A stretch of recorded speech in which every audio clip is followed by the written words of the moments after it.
My name is Christine Ordinance. I am the town moderator for Dalton. My mission is to run the meeting as fair as possible in accordance with all of the RSA statutes that apply to this meeting. I want to welcome all of our Dalton residents, non-resident landowners, business owners, and others. We have the select board and the planning board who are going to try to explain what I'm going to read to you in the next few minutes. JoBeth Dudley, Anna Gilbody, and Carol Sheltree. I've got Terry Parks, Carl Lindquist, Eric Nielsen, and somebody I'm not sure of. Okay. This is my husband. He's running the mics. He is also part of the planning board. Steve Ordinance. This is uncharted territory for the town of Dalton, including myself and everybody, but we are going to give it a go. It may not be perfect, but I hope it's going to fly fairly well and smoothly. And it is hot in here, so we're going to try and stick to topic. The rules of procedure. I, the moderator, will call individuals from left to right, working row by row to the front of the room till everybody has had a chance to speak. FYI, this meeting is being recorded. I am going to read a lot of paperwork. It's RSAs. It has to do with calling a special town meeting. This hearing is required when a special town meeting is called. The town meeting is specific, and this hearing is specific to zoning in the town of Dalton. No other topic is to be brought up or covered. Each speaker will be brought up to the mic. You have 3 minutes. Please stay on topic. Do not call out. Do not raise your hand to be acknowledged. We're going to keep it as orderly as possible until everybody has had their chance at speaking. Comments and questions we request, and I don't think we'll have an issue, to be respectful. They're to be directed at me, and I will deflect them to either the select board or the planning board. If somebody has already asked your question or expressed your concern, we would ask that you stand down. We don't want 5 or 6 people being repetitive. It's just going to drag the meeting on longer, but I do want everyone to know we do respect whatever it is you have to say.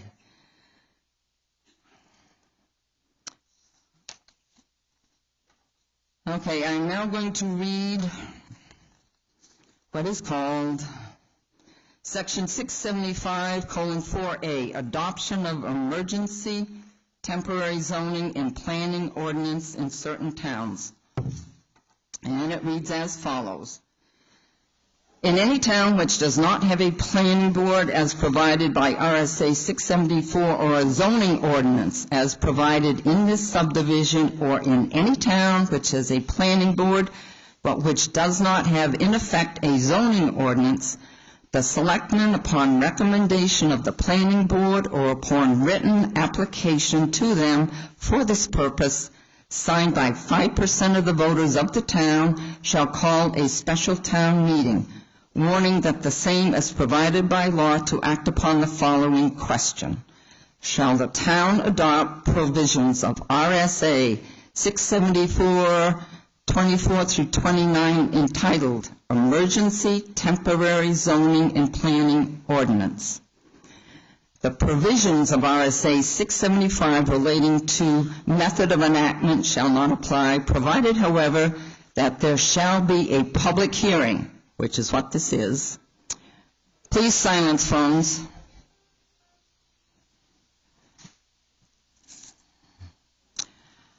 Public hearing with notice as provided by RSA 675:7, not more than 7 calendar days before the proposed special town meeting. There shall be reasonable opportunity for debate of such question at such town meeting before balloting commences. Voting shall be by ballot with the use of the checklist used at the most recent annual meeting plus any new registrations, and the polls shall remain open at least 2 hours after debate has ended for the casting of ballots. If the question in paragraph 1 receives affirmative votes amounting to at least a majority of those present and voting, the provisions of RSA 674:24 through 29 shall take effect forthwith, that means immediately, in the town and shall remain in effect until 2 annual town meetings shall have been held or the voters of the town consider a zoning ordinance as provided for by this chapter, whichever period of time is the lesser.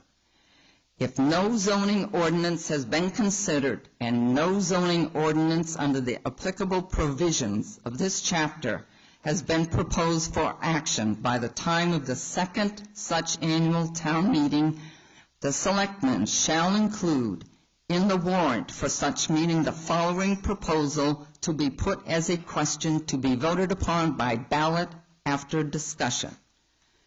To see if the town will vote to continue for 1 additional year the temporary zoning ordinance enacted under the provisions of RSA 674:2429.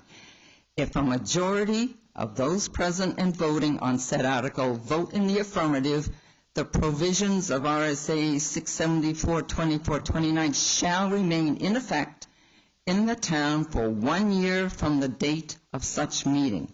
If a majority of those present and voting on the article vote in the negative, the provisions of RSA 674:2429 shall cease to be in effect. That's the background for all of this. I am now going to read, and it's lengthy, the Emergency Temporary Zoning and Planning Ordinance, Section 674:24 through 29. This is going to be what you will be asked to vote upon 1 week from today. When used in this subdivision, the following terms shall have the meanings given to them in this section. And I understand there's a lot of legalese, so bear with me. Frontage means that the portion of a lot bordering on a highway, street, or right-of-way. 2, lot, meaning a parcel of land at least sufficient in size to meet the minimum requirements for use, coverage, and area, and to provide required yards and other open spaces. An undersized lot is permissible if it passes state standards for soil conditions and substantially meets the requirements here and if in existence on the date of adoption of this ordinance. 3, manufactured housing means housing as defined in RSA 674:31. Okay? Non-conforming, 4, means use of land, building, or premises which is not a use permitted by the provisions of this ordinance for the district in which such land, building, or premises is situated. 5, permanent building means any building resting upon a foundation or otherwise legally defined as real estate. 6, permanent resident means an individual or family using any building continuously as a residence for a period of 6 months or more. 7, right-of-way means and includes all present and proposed town, state, and federal highways and the land on either side of same as covered by statutes to determine the widths of right-of-way. 8, setback means the distance between the nearest portion of a building and a lot or right-of-way, whichever is closer. Section 674:25. Districting under interim zoning ordinance. For the purpose of regulating the use of land and the location and construction of buildings, Any town adopting the provisions of an interim zoning ordinance shall be considered as one district with the following regulations and restrictions. 1. It shall be a district of residential agricultural use only. Businesses, commercial, and industrial uses are prohibited in this district except as hereinafter provided. 2. 2 apartments for permanent residence shall be the maximum allowable in any one given building. 3. Lots shall be at least 1 acre minimum in size or larger, depending on soil and slope conditions as may be suitable to sustain development according to state standards.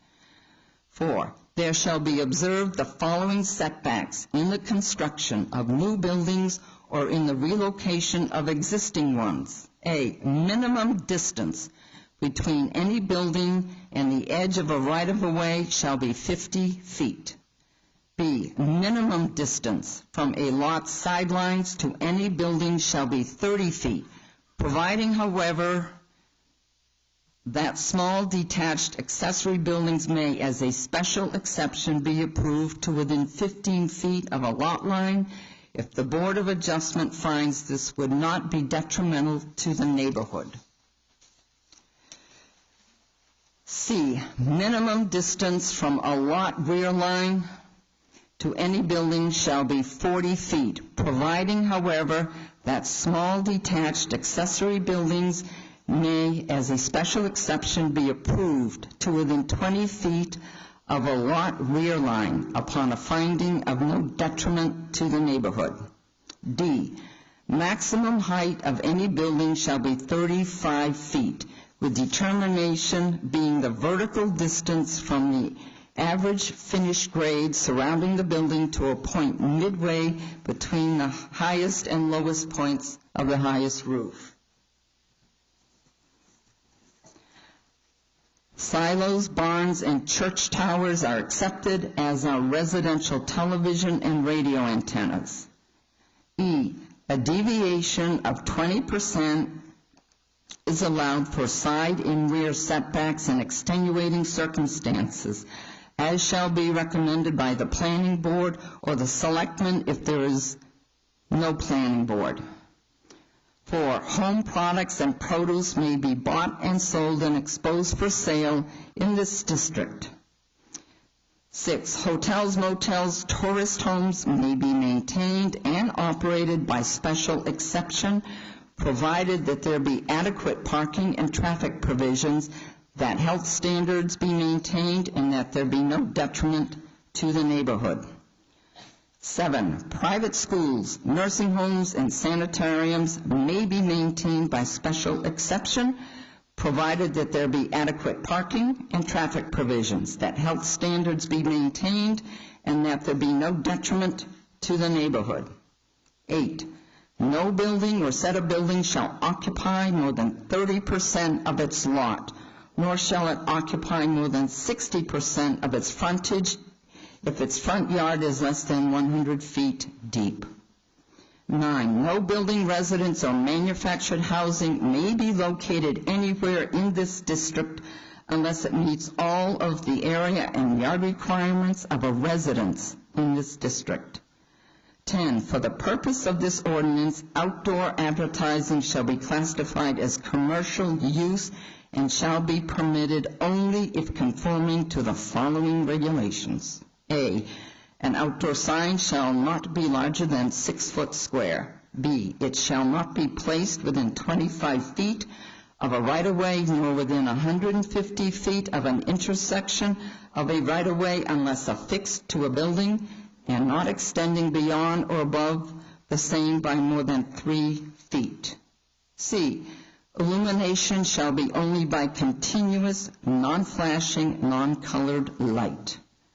D. A permit for erection shall be procured from the building inspector where present and at the usual fee in accordance with the normal procedures in the community.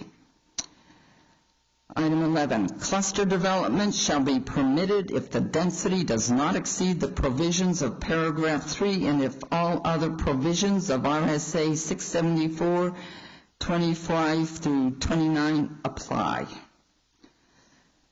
Section 674.26, agricultural use under interim zoning ordinance. Agricultural use shall mean land used for agriculture, farming, dairying, pasturage, apiculture, horticulture, floriculture, silviculture, I don't know what that is, and animal and poultry husbandry. Any such uses are permitted under an interim zoning ordinance except as restricted below. 1, the slaughtering of animals or poultry except such as are raised for use of an owner or occupant, and the raising of animals or poultry or both for commercial purposes is permitted only as exceptions and subject to the following regulations. A lot shall be 8 acres or more an acre in area. Each lot shall have at least 500 feet in frontage if adjacent to a right-of-way. C, a building for these purposes shall be placed at least 100 feet from any right-of-way.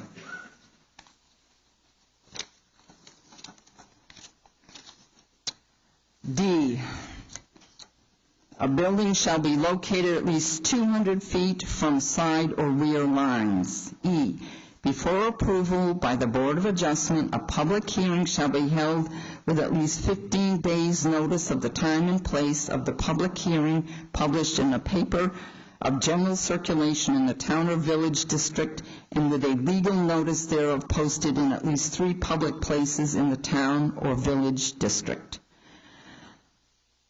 2, the proposed use shall not be approved if the board finds that it will cause hazards to health, property values, or safety through fire, traffic, unsanitary conditions, or through excessive noise, vibration, odor, or other nuisance features. Section 674.27, commercial exceptions under interim zoning ordinance. Business, commercial, or industrial ventures other than those mentioned in RSA 674.25 or 674.26 may be given special exception by the Board of Adjustments upon submission and approval of a site plan, provided, however, that the following regulations and restrictions shall be observed. 1, no business, commercial, or industrial venture or use shall be permitted which could cause any undue hazard to health, safety, or property values, or which is offensive to the public because of noise, vibration, excessive traffic, unsanitary conditions, noxious odors, smoke, or other similar reason. 2, sufficient acreage shall be included to allow the following setbacks. A, in the front, not less than 75 feet from a right-of-way to any building or parking lot having both an exit and an entrance, and with grass or beautification in the buffer area. B, side and rear, not less than 50 feet from a building or parking lot to the lot line. C, sufficient off-street parking to allow 300 square feet for each 3 anticipated patrons or employees on premises at the same time. In the case of service establishments, 1 car shall be deemed to contain 4 patrons. 3, on-premise advertising signs in connection with businesses receiving approval shall be exempt from the provisions of RSA 674.2510 and shall be considered as part of the application for commercial exception. They shall be limited to not more than 20 square feet in size and may be illuminated only by non-colored, non-flashing lights. Location may be within any right-of-way, may not be within any right-of-way, nor within 150 feet of any intersection unless attached to a building. 4, before mining, excavation, or removal of soil, rock, sand, or gravel, or similar material, a special exception shall be received from the Board of Adjustment, subject to the usual fee permit. Excavation of earth shall be made in accordance with RSA 155-E. 5, all known abutters of any proposed business, commercial, or industrial site shall be notified by the Board of Adjustment by verified mail as defined in RSA 451-C:187, at least 1 week prior to any public hearing regarding the site. The names and addresses of the known abutters shall be supplied by the applicant on a, I think it means plot plan, to be subdivided to the Board of Adjustments. Section 674-28. Non-conforming buildings, land, or uses under interim zoning ordinance. 1. All non-conforming properties in active use when an interim ordinance is passed and adopted may continue indefinitely in their present use. 2. Any and all non-conforming property may be altered and expanded as the business and conditions warrant, providing, however, that any such expansion does not make any existing conforming structure non-conforming within the terms of the interim ordinance, nor shall such expansion bring any building within 35 feet of an abutter's building, nor shall the height exceed the limits as defined in RSA 674-25-4. D. Nor shall the use of such property be materially altered in purpose. 3. Any and all non-conforming property which is partially or totally destroyed by reason of obsolescence, fire, or other act of God may be restored, remodeled, and operated if done within 2 years, providing, however, that proximity to a lot line or right-of-way may be no nearer than the lesser of the original building and the setbacks defined in RSA 674-25-4A through C, and the height does not exceed the limits set forth in RSA 674-25-4D. Section 674-29. Board of Adjustment and Administrative Provisions under Interim Zoning Ordinance. In any town in which an interim zoning ordinance has been adopted and while it remains in effect, the Board of Selectmen shall be the appointing authority for the Zoning Board of Adjustment and shall appoint the first such board forthwith upon the adoption of the interim zoning. Such board shall have all the powers and jurisdiction and be subject to all duties, requirements, and other provisions applicable to zoning boards of adjustment under RSA 673. The Board of Selectmen, if no building inspector exists, shall act jointly as the building inspector and administrative officer charged with enforcement and may issue building or use permits in the first instance if clearly permitted by law. The applicable provisions of RSA 677 shall govern motions for rehearings, appeals, enforcement, and interpretation. In addition to other remedies, any person convicted of violation of the provisions of RSA 674-25-29 by a court of competent jurisdiction shall be subject to a fine of not more than $50 for each offense. Each day the violation continues shall continue as separate offenses. Got that? There will be a quiz later. At this time, Jovette Dudley is going to try and explain all that with assistance from the Planning Board. Please respect her. No questions, shout-outs. And then we will open the floor to speakers after that time. Jovette? Yes, thank you. And I'll try to digest this in a succinct way, but hopefully in a way that will be understandable. And I want to start with talking about the enactment. By its very nature, and this is specified by state statutes, these are emergency temporary zoning. So if I call it ETZ, that's the acronym. So these are temporary. If we enact, if next week the voters vote to enact these ordinances, they will be in effect until possibly March at the town meeting where the voters have a chance to propose zoning that is customized for the town. And the town has 2 town meetings to have that option for which these ETZ, the emergency temporary zoning, would stay into effect. If there still has not been a proposal for different zoning by the second town meeting, so that would be 2021, March, then the Board of Selectmen is obligated to put a question asking the town if they want to continue these provisions for one more year. And by vote, it can either continue for one more year or go away. So if these provisions were enacted, then the town has the opportunity to put their own customized provisions into effect in March. So as we go through that, that's important to realize. I think it's also important to realize that any zoning has to be adopted by the town at a town meeting. Okay?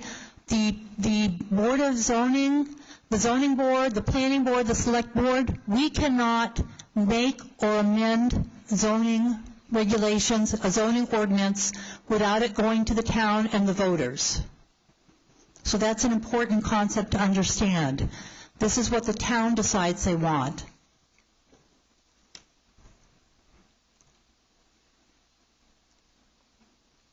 And in that process, there are strict requirements. So there are requirements to put forth a zoning proposal or a proposal for amendment of zoning if there's zoning. There are time frames and there are requirements for public hearings and public notice. So it's something that the public knows about and will find out about and can weigh in on. And those are all set down in state statutes.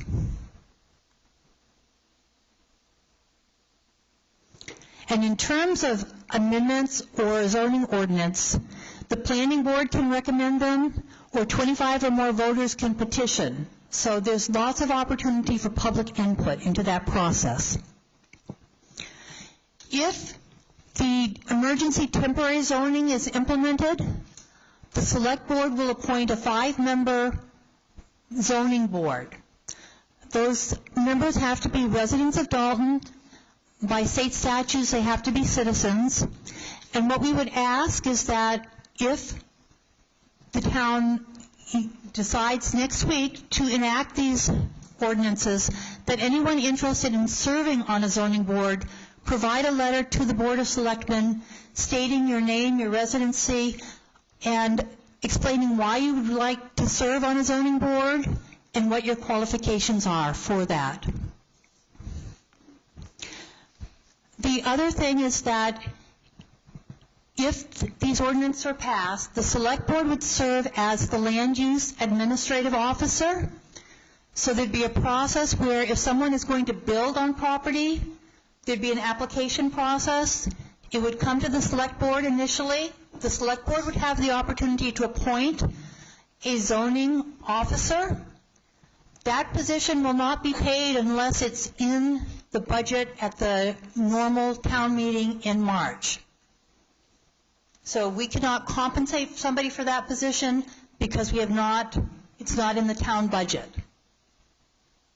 So in terms of expense for the town, we're not looking at another salary line or anything like that at this point.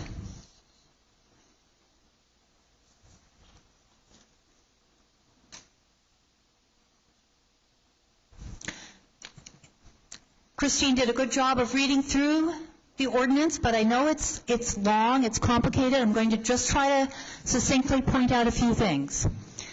On the section of non-conforming properties, the key here is that non-conforming properties in active use when an interim ordinance is passed and adopted may continue indefinitely in their present use. So things would be grandfathered in. If there are changes or alterations, those are allowed as long as they don't make something that was a conforming property become non-conforming.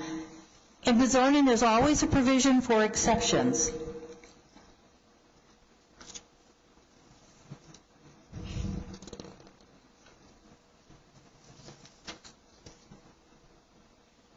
As we go back, I'm going backwards through the ordinance. When we talk about commercial exceptions under interim zoning ordinance, again, there's a point where things are grandfathered in. That section that all non-conforming properties in active use when an interim ordinance is passed and adopted may continue indefinitely in their present use. And then there are restrictions in terms of commercial or business enterprises, but again, there can be a application proposed, and a zoning board could look at exceptions as long as it fits the requirements. So things like no undue hazard to health, safety, or property values, things like that. Sufficient acreage. And then there are some restrictions on advertising signs. I'm going to turn it over to the planning board to talk about some of the differences between the emergency temporary zoning and our current subdivision regulations, because we have acreage limitations now under our subdivision regulations, and we have setback requirements, and there are some differences.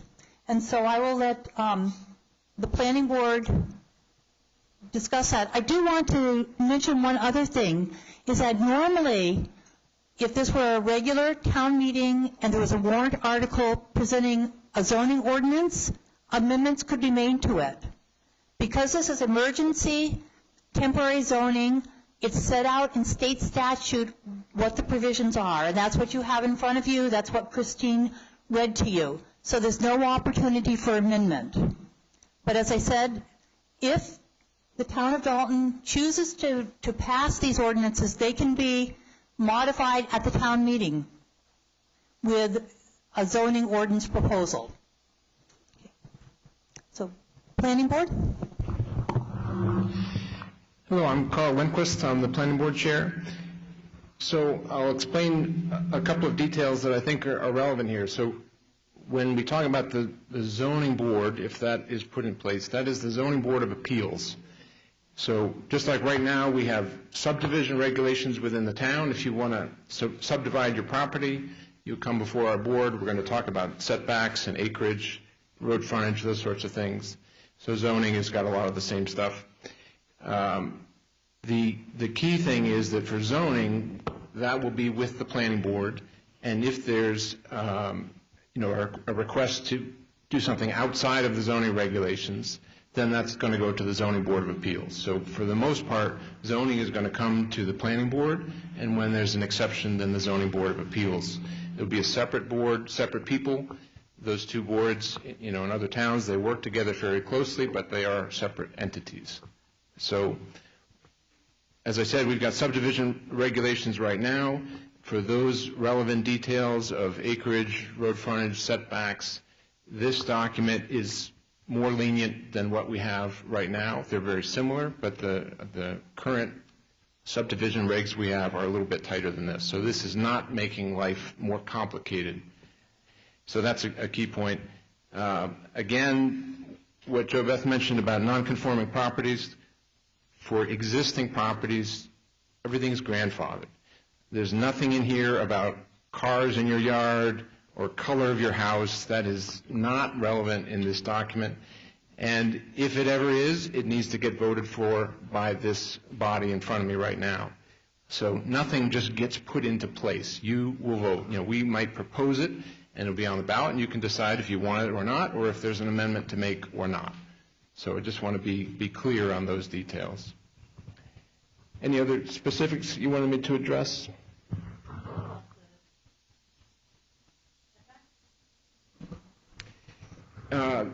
Yeah, the setbacks, as I said, are in the frontage, it's the same as what we have right now. On the sides and rear, it is less strict than what we have right now. So again, we're not getting into a tighter situation with this. This is a very bare bones document. Many towns that have had zoning for years, their zoning regs are 20 pages. This is 4. Okay, this is absolute bare bones. Thank you, Carl. And about that, I just want to highlight a few other things, because I know that Carl mentioned the color of your house. There's nothing in here about the color of your house. If there were other zoning amendments, if we had zoning and were amendments, it would come to you as voters. So if the town decided they wanted to restrict the color of houses, the town could, but it would be all the voters in the town. I have trouble imagining that that would happen in Dalton. The other thing is, this document specifically defines building. So it doesn't address fences. It doesn't address sheds that are not affixed to the ground. When it talks about setbacks and requirements, it's specifically buildings that are affixed, that are on a foundation, that are affixed to the ground. The other thing is, it does allow for things like hotels, motels and tourist homes, for private schools, nursing homes, things like that, which are not necessarily pertinent to Dalton. It does allow for home businesses. It specifically says, home products and produce may be bought and sold and exposed for sale in this district. And that said, there are restrictions on like height of buildings, which we don't have now, so there are some differences. You know, and it is a change for the town to have to conceive of having zoning. Okay. Do you want to open it up for comments and questions at this point? Okay. For those persons that wish to speak, you hopefully all picked up a colored card, and there's no discrimination here. It was just an organizational tool specifically. I've got people, okay, I just need to see, because I didn't expect people around the perimeter. Anybody against the wall? Because I was going to start back row, left to right, but I don't want to exclude anybody. We are starting with registered Dalton voters, which is this color. Okay.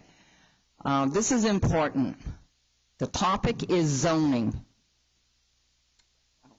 Sorry. I'm getting lessons on the mic. The topic is zoning. I need to hear the word zone or zoning in your 3 minutes. And I've limited it to 3 minutes just because I had no idea how many people would want to get up and talk. And most of us have to work tomorrow, and it was a managing tool. But I will request you keep it to the 3 minutes. Do not call out from the audience if somebody says something and like me, you're going, I want to rebut that. No. The comments or the questions are to come to me, and if necessary, will be deflected to the panels on either side of me. All right? So again, I need to see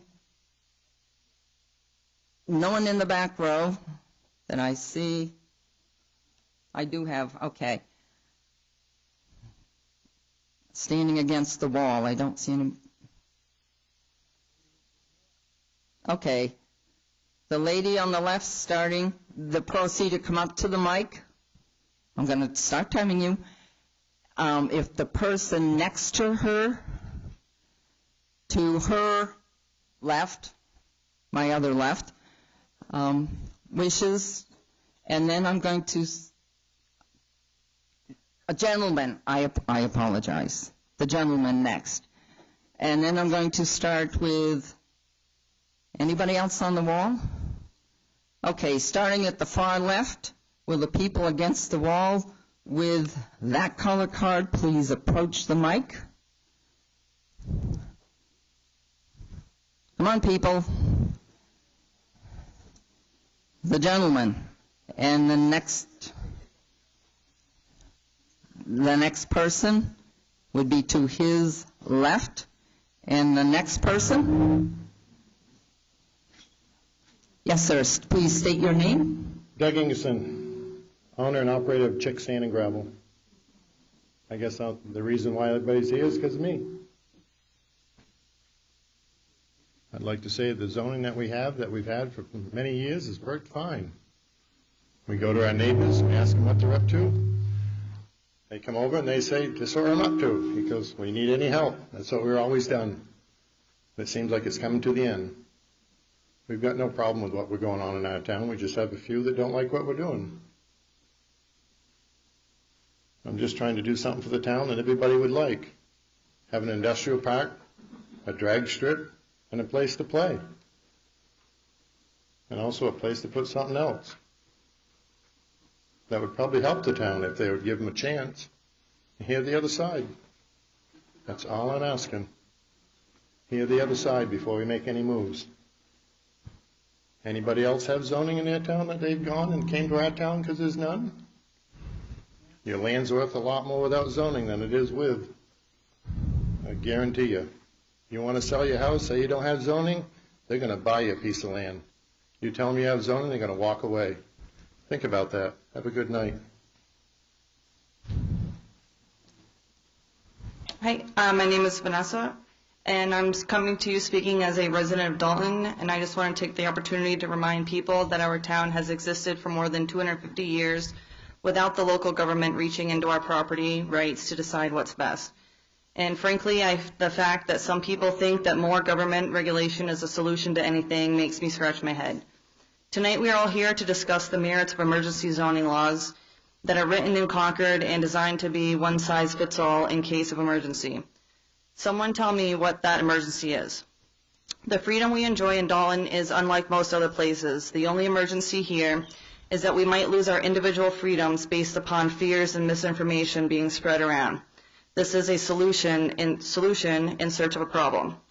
There are a lot of people in this town who have created something out of nothing and built businesses with their bare hands from the ground up. Chick, or Doug Ingerson, Tim O'Neill being a couple of them, and I can't imagine living any other way than the freedom to run our businesses the way that we see fit. People have worked hard to earn that right, just like many of you. If you vote yes to emergency zoning, there's no guarantee that it will stop a landfill or any other business that you might not want in your backyard from coming to town. The only thing a yes vote guarantees is an infringement on your individual rights to do what you feel is best with your property and increase the cost to live here. It's very simple. More government means higher cost of living. When have you ever seen the opposite? A no vote on emergency zoning does one thing, and I think that one thing is important. It preserves our rights as individual landowners, and it allows us to determine how we run our businesses today and how we grow our businesses tomorrow. This is a simple vote on whether or not we want liberty or more government. I'll choose liberty every time. And who really is John Swan or John Alvarez? And where did he live before here? If you Google him, it does not... Please, no. Okay. So please take your time and think about the zoning, and because the zoning is forever. Thank you.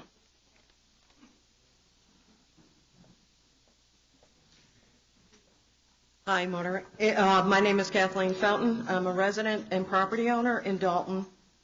In review of the adoption of emergency temporary zoning and planning ordinance, one of the first things to note is that districting under interim zoning ordinances per RSA 674-25, that it shall be a district of residential agricultural use only. Business, commercial, and industrial uses are prohibited in this district except as hereinafter provided. Later, under RSA 674-27, lists commercial exceptions under interim zoning ordinance where it states, business, commercial, or industrial ventures other than those mentioned in RSA 674-25 or 674-26 may be given special exception by the Board of Adjustment upon submission and approval of a site plan, provided, however, that the following regulations and restrictions shall be observed. In reviewing all of the RSA 674-27, there is nothing that states current businesses that don't fall under RSA 674-25 or 674-26 are exempt or grandfathered, the same as those under the category of residential agricultural use. Some of the types of businesses that are in Dalton currently are gravel pit operations, vehicle repair shops, and a general store. Are these businesses exempt or grandfathered based on the statement within RSA 674-27? Or are they going to need to apply for exemption, and if so, are they no longer allowed to run their business until this is resolved?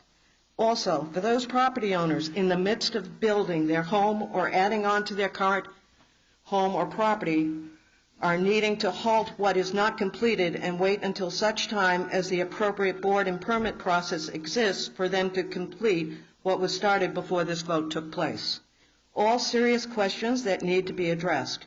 Without these answers, we head into a potential nightmare in voting yes for an adoption of emergency temporary zoning.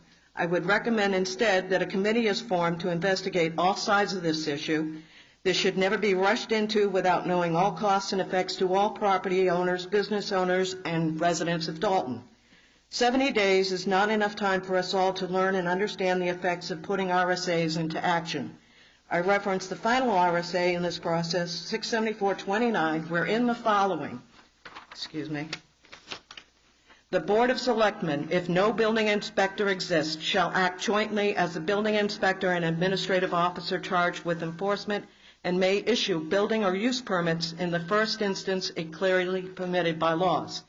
The applicable provisions of RSA 677 shall govern motions for rehearing, appeals, enforcement, and interpretation. Regarding zoning, there is a potential for many legal situations and unintended consequences for which this town and select board are not currently knowledgeable enough to warrant an emergency temporary zoning. I ask that we all consider this. Thank you. We're going to pause one moment. Do either the select board or the planning board wish to address that at this time?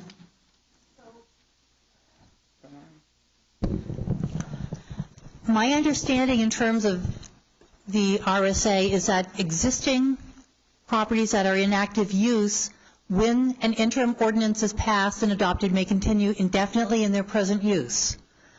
And then it also goes on to say that any and all non-conforming property may be altered and expanded as the business and conditions warrant, providing, however, that any such expansion does not make any existing conforming structure non-conforming within the terms of the interim ordinance.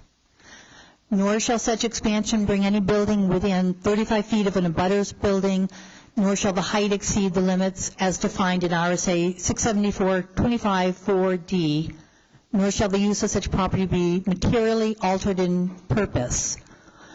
So that's, from the RSA, I think it allows for grandfathering of current businesses. And in terms of excavation, there's another concept which I don't fully understand called preemption. So some of the excavation and other things, and a landfill would fall under this, if they are governed by another body, another government body, then some of those regulations take precedent, and it's a complex system. So, for example, if we're talking about a landfill, and there's language in here that sounds like a landfill might not be permitted, I really don't have the answer to that because of this concept of preemption, because landfills are permitted by DES, the Department of Environmental Services, at the state level. So I'm just going to read you a little bit. This is preemption occurs when one level of government claims regulation of a given field as its own and prohibits lower levels of government from regulating that field. And the thing that many of us are aware of is the issue of Bethlehem and North Country Environmental Services. And what I have, and this is a description from the New Hampshire Municipal. Okay. So it's a little bit complicated in terms of how it applies to something like that. So it's hard to give a quick answer on a specific issue. Okay, just FYI, if questions are asked that we do not have the response to within 7 days, or I hope by Friday, we will have gotten and posted those answers on the town website. Like I said, this is uncharted waters for all of us, and we will do the best we can, but we will do our best to address questions or concerns that we do not currently have the answers to. Thank you. Next speaker. Thank you. My name is Ed Craxton. In the past, I've served the town as a member of the Conservation Commission. My wife, Ann, has been on the planning board and was town moderator for about 5 years.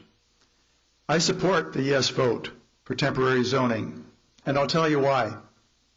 As a resident of Dalton, I like the idea of you and me generally having say over how our town, Dalton, develops or doesn't develop.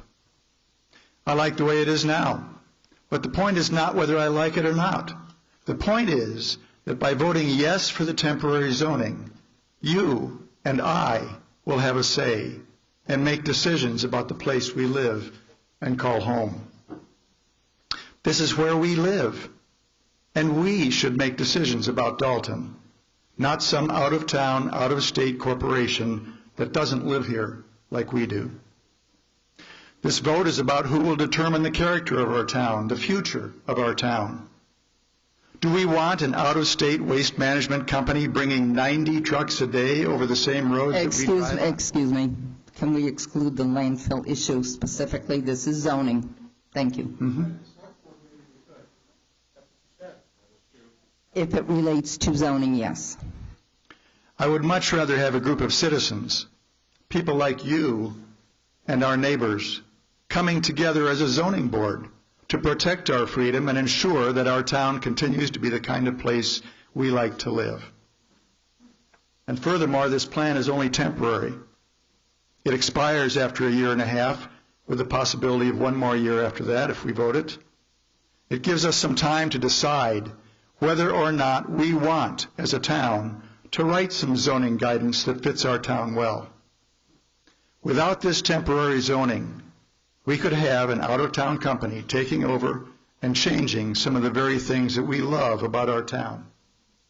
So I ask you to join me and vote yes for temporary zoning next Tuesday. Thank you.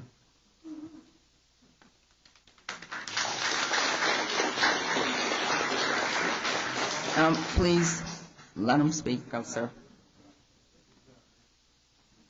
My name is Don Mooney. I was born in Dalton over 80 years ago. I feel that what I'm about to say is true. Due to scare tactics, the town has been forced to rush into considering zoning. A move that I feel is premature, as there are many steps involved before any changes can be made. Plenty of time to implement temporary zoning when or if the need arises. No need for Dalton citizens to be saddled with the yoke of zoning for years to come. I feel uncomfortable with zoning, as it is not a cure-all, as some folks would have you believe. Instead, it will force the citizens of Dalton to go to a zoning board and ask permission for the simplest of changes. Also, the impact on the few businesses that are in Dalton could be horrific. If we were to lose the few that we have, it would result in an increase in taxes for everyone. As it is now, there are a large number of Dalton property owners that are unable to pay their taxes. Why make it worse? Vote no on zoning. I feel that we should let our planning board, a less invasive form of zoning, handle what is required. Thank you. Please, no. Please, no. No. Hold it in, folks. Thank you. Hi, I'm Theron Wright. I've lived in the town of Dalton for going on 46 years, raised my family here, and in that time I have watched the town grow or not grow, if you want to call it that. I ask that the good citizens of Dalton use their common sense when they vote on this zoning bill and take considerations of what the costs are going to be, what the benefits are going to be, what the disadvantages are going to be for the people in the town, the taxpayers, and to try to keep the town as it is now. There's good things about Dalton. One of the good things is the fact that we don't have zoning. Another thing is that we've been able to operate this town in a very good way for many years. We live here in the town of Dalton on the same lines as the state motto, to live free or die. I'm not ready to die, and I want to live free. Thank you. No, please, please. Yes, sir.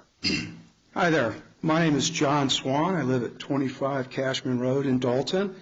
And yes, my name used to be Alvarez a long time ago, and I married my wonderful wife. And as you're aware, a man can take his wife's name. And I happen to love my wife and the shorter name.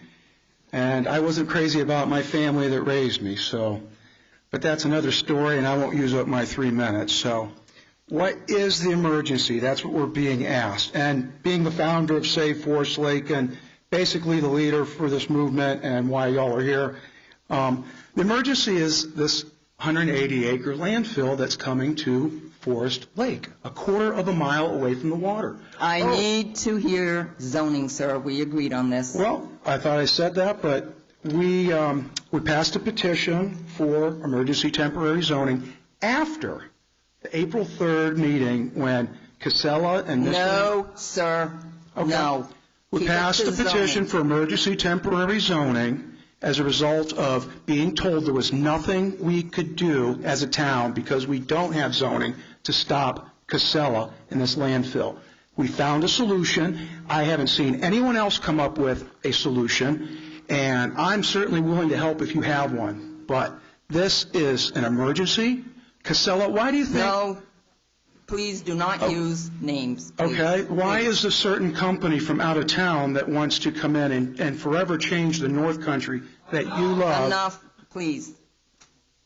Wow. Like, can we address I the- fought in Iraq for my right to free speech. As did my son. Well, God bless him. He's a hero to You me. too. But anyway, the emergency is the fact that Dalton is under siege, and the only way I have found to stop this from happening is emergency temporary zoning, which these fine people have already proven that all of the unfounded rumors that have been spread to scare and separate people here in the town are unfounded. I mean, come on, this is Dalton. This isn't Skinny Atlas, New York. You're not going to have to paint your house mauve and use gooseneck lighting, whatnot. It's Dalton. And these people have done a fine job of explaining the emergency temporary zoning in such a way that it's not going to affect you if you want to build a porch or a deck. I mean, they've already explained it. But the one provision in there that I really like, that has teeth, that I think will help us with this emergency is RSA 674-27, no business, commercial, or industrial venture or use shall be permitted which could cause any undue hazard to health, safety, or property values, or which is offensive to the public because of noise, vibration, excessive traffic, unsanitary conditions, noxious odor, smoke, or other similar reason. 3 That's minutes, what we're sir. voting on. 3 minutes, please end it up. Thank you, sir. No. No. Okay, people. Please hold your applause for later. If you want to go out and have a party, be my guest. But within these halls, please refrain from any reaction to what is being said. I'm trying to maintain an extremely neutral atmosphere because this is a highly emotionally charged topic. I get it, but please. Next speaker, the next row over. We're going right to left, so it would be anybody on this side. Yellow card. Next row up. Yes, ma'am. Over on the other side, anybody wish to speak? No? Okay. You have the floor. Mary Sweeney, points of clarification. Can you now, as I go? Okay. Can you hear me now? Yeah. Okay, I've clarifications about the emergency zoning in case we keep them. I want to know in my house, if I put in a mother-in-law apartment and a newlywed apartment, where does that put me? I want to know, I want somebody to talk about solar trackers and wind turbines for height restrictions. I don't like the lack of definition for other nuisance features. I'd like somebody to talk to me about that. I'd like to know, I didn't have time to look this up, sorry, but what are manufactured homes? And I'd like to know, when they say removal of rocks, does that count does stone walls count? You already said we could put a deck up. So that's it. I like Your name, please? Mary Sweeney, Mary Sweeney? Harriman Road. Cameron Road. Thank you. You wish to address it? I'm not sure I can address all of it, and I may need to make sure I understand all of your questions. And I spent a lot of time this weekend reading zoning regs as well as the emergency temporary zoning, and right now they're getting a little bit confused in my, so I don't want to give you wrong information. I know in the regular zoning, they discuss that zoning cannot unduly restrict solar and wind energy. So I would have to investigate on how that would affect. I know with this zoning, they talk about two-family houses, but you're talking about three-family house, and so I'd have to check. I'm not sure.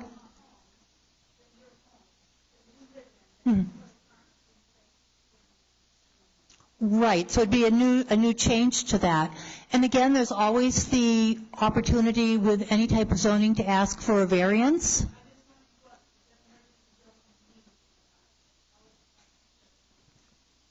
I'd have to do further investigation. So we'll look into it and try to get back to you. Or we'll try to maybe do some questions on the website and answers. And it's hard, with specific things, it's really hard to give an answer. We'll try to do general topics.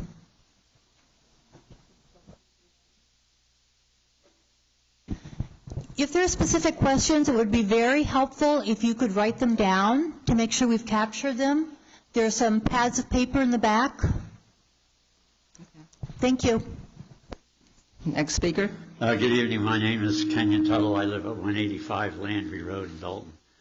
And right out of the gate, I'll tell you I'm a no vote because, I don't think I have enough time, and I'm not going to spend those $300 an hour with a lawyer to learn all the ins and outs of this state ordinance.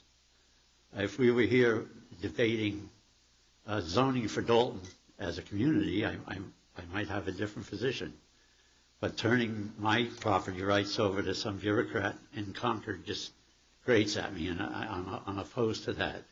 And on a specific item, when my wife and I bought our property on Landry Road as part of a subdivision, and we got a deed, and attached to every deed was about 3 pages of covenants that we had to agree to buy the land and build a house there. We restricted ourselves, we zoned ourselves as a matter of course, and this statewide zoning, temporary zoning, actually would permit things in our little subdivision that aren't permitted by our covenants. And I have some question about that. So for all those reasons, I'm definitely going to be a no.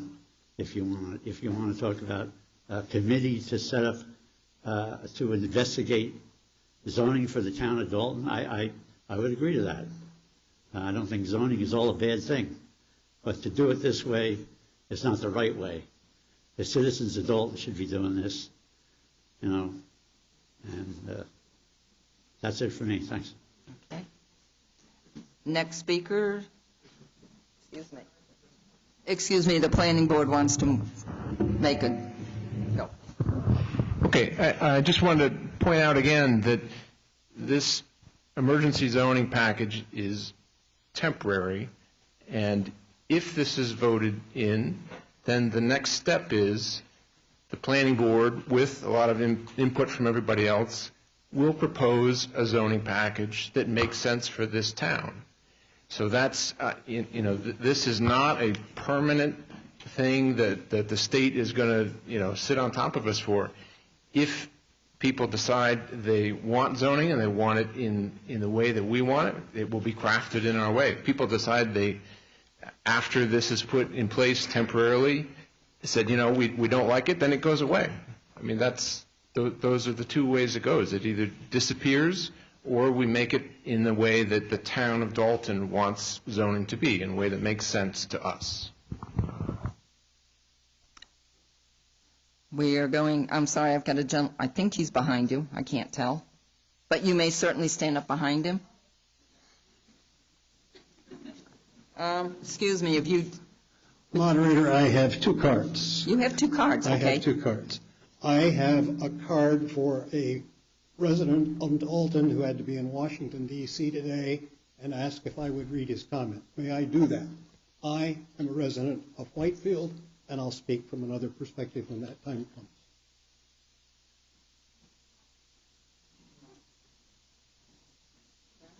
If we could have the name of the gentleman you're speaking for? Yes, Adam Finkel. And Adam lives at 375 Forest Lake Road. Okay, you may speak. He's been verified. Yes, Okay. sir. On behalf of Adam Finkel. I am voting him on behalf of Adam Okay, Finkel. you're a surrogate, yes. Yes, I'm his surrogate. Live free or die has two very different meanings. We all value the freedom to pursue happiness. We also depend on each other and on the law for the freedom from threats to our safety, our health, our peace, our quiet, and our wallets. Being among the 2% of people in New Hampshire with no zoning rules at all gives Dalton residents very little freedom from these incursions. We have a chance to try out a process whereby we can appoint 5 of our neighbors to discuss, modify, delay, or just maybe block a few of the very worst ideas that come down the pike. I own a cabin at 375 Forest Lake Road, but I also live in a town of 2,500 in rural New Jersey, surrounded by farms, a few restaurants, a couple of pharma R&D labs. There, my neighbors and I are always tinkering with our property. For example, I put an 8x14 playhouse in our yard when our daughter was little, and at most I've had to do is fill out a form. But when CVS tried to build a 24/7 retail store next to 2 houses, it was only because we had a zoning board that our town was able to say no. This vote is for a temporary zoning rule. If Dalton doesn't like the decision the zoning board will make, it can change its membership or simply end the experiment. In fact, the town will have to vote again to make zoning permanent, or it simply expires within 2 years and goes away by itself. When I asked about the lack of zoning, the project engineer for Casella told me plainly, quote, "Why do you think we're here and not somewhere else?" End quote. Dalton is a ripe target because we have no voice and we have no recourse. While Casella is saying they are here only because of our weakness, they're passing around flyers making it sound like they aren't sure they want to build here. Sir, I have to request that you refrain from using the company's name. Okay. But why is a corporation lobbying so hard against a 2-year experiment with zoning if they don't want to build for 5 years? Sounds like they're in a hurry. I love living near the 48 White Mountain 4,000 footers I've climbed, but I don't love the idea of anyone being able to buy a lot here and sell it to a Starbucks or to a leather tannery. Almost 100 years ago, the Supreme Court upheld a town zoning ordinance, a decision that has never been challenged. And they used these words: use your own property so as not to injure the property of another. A nuisance may merely be a right thing in the wrong place, like a pig in the parlor instead of a barnyard. These are decisions affected residents should have some voice in, and zoning gives us that small voice. We should not fear it or let others profit by scaring us out of it. Thank you, Moderator. Thank you.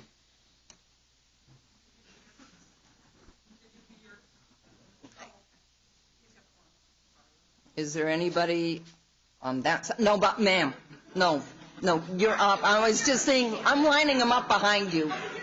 Yes, please. Is there anybody on the other side to come up behind her? I'm just trying to move things along. Go.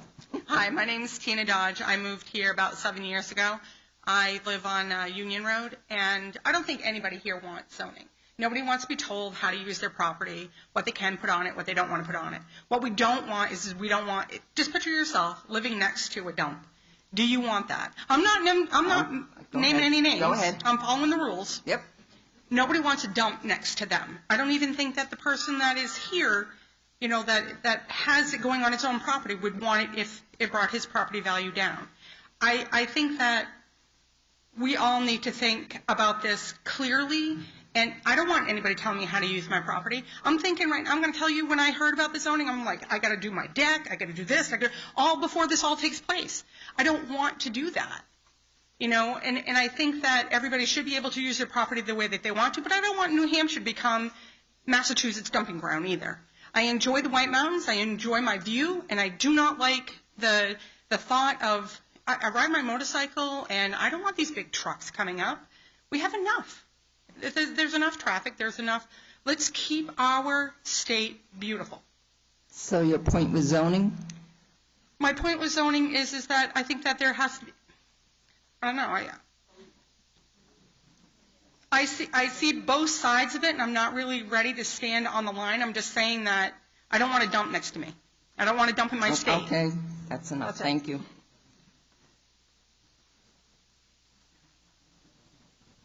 Are all of the yellow cards? Who else have I got? Were you behind the lady? Excuse me? I was on that side. I'm sorry. My name's Scott Kleintrout, and I'm kind of on the fence one way or the other.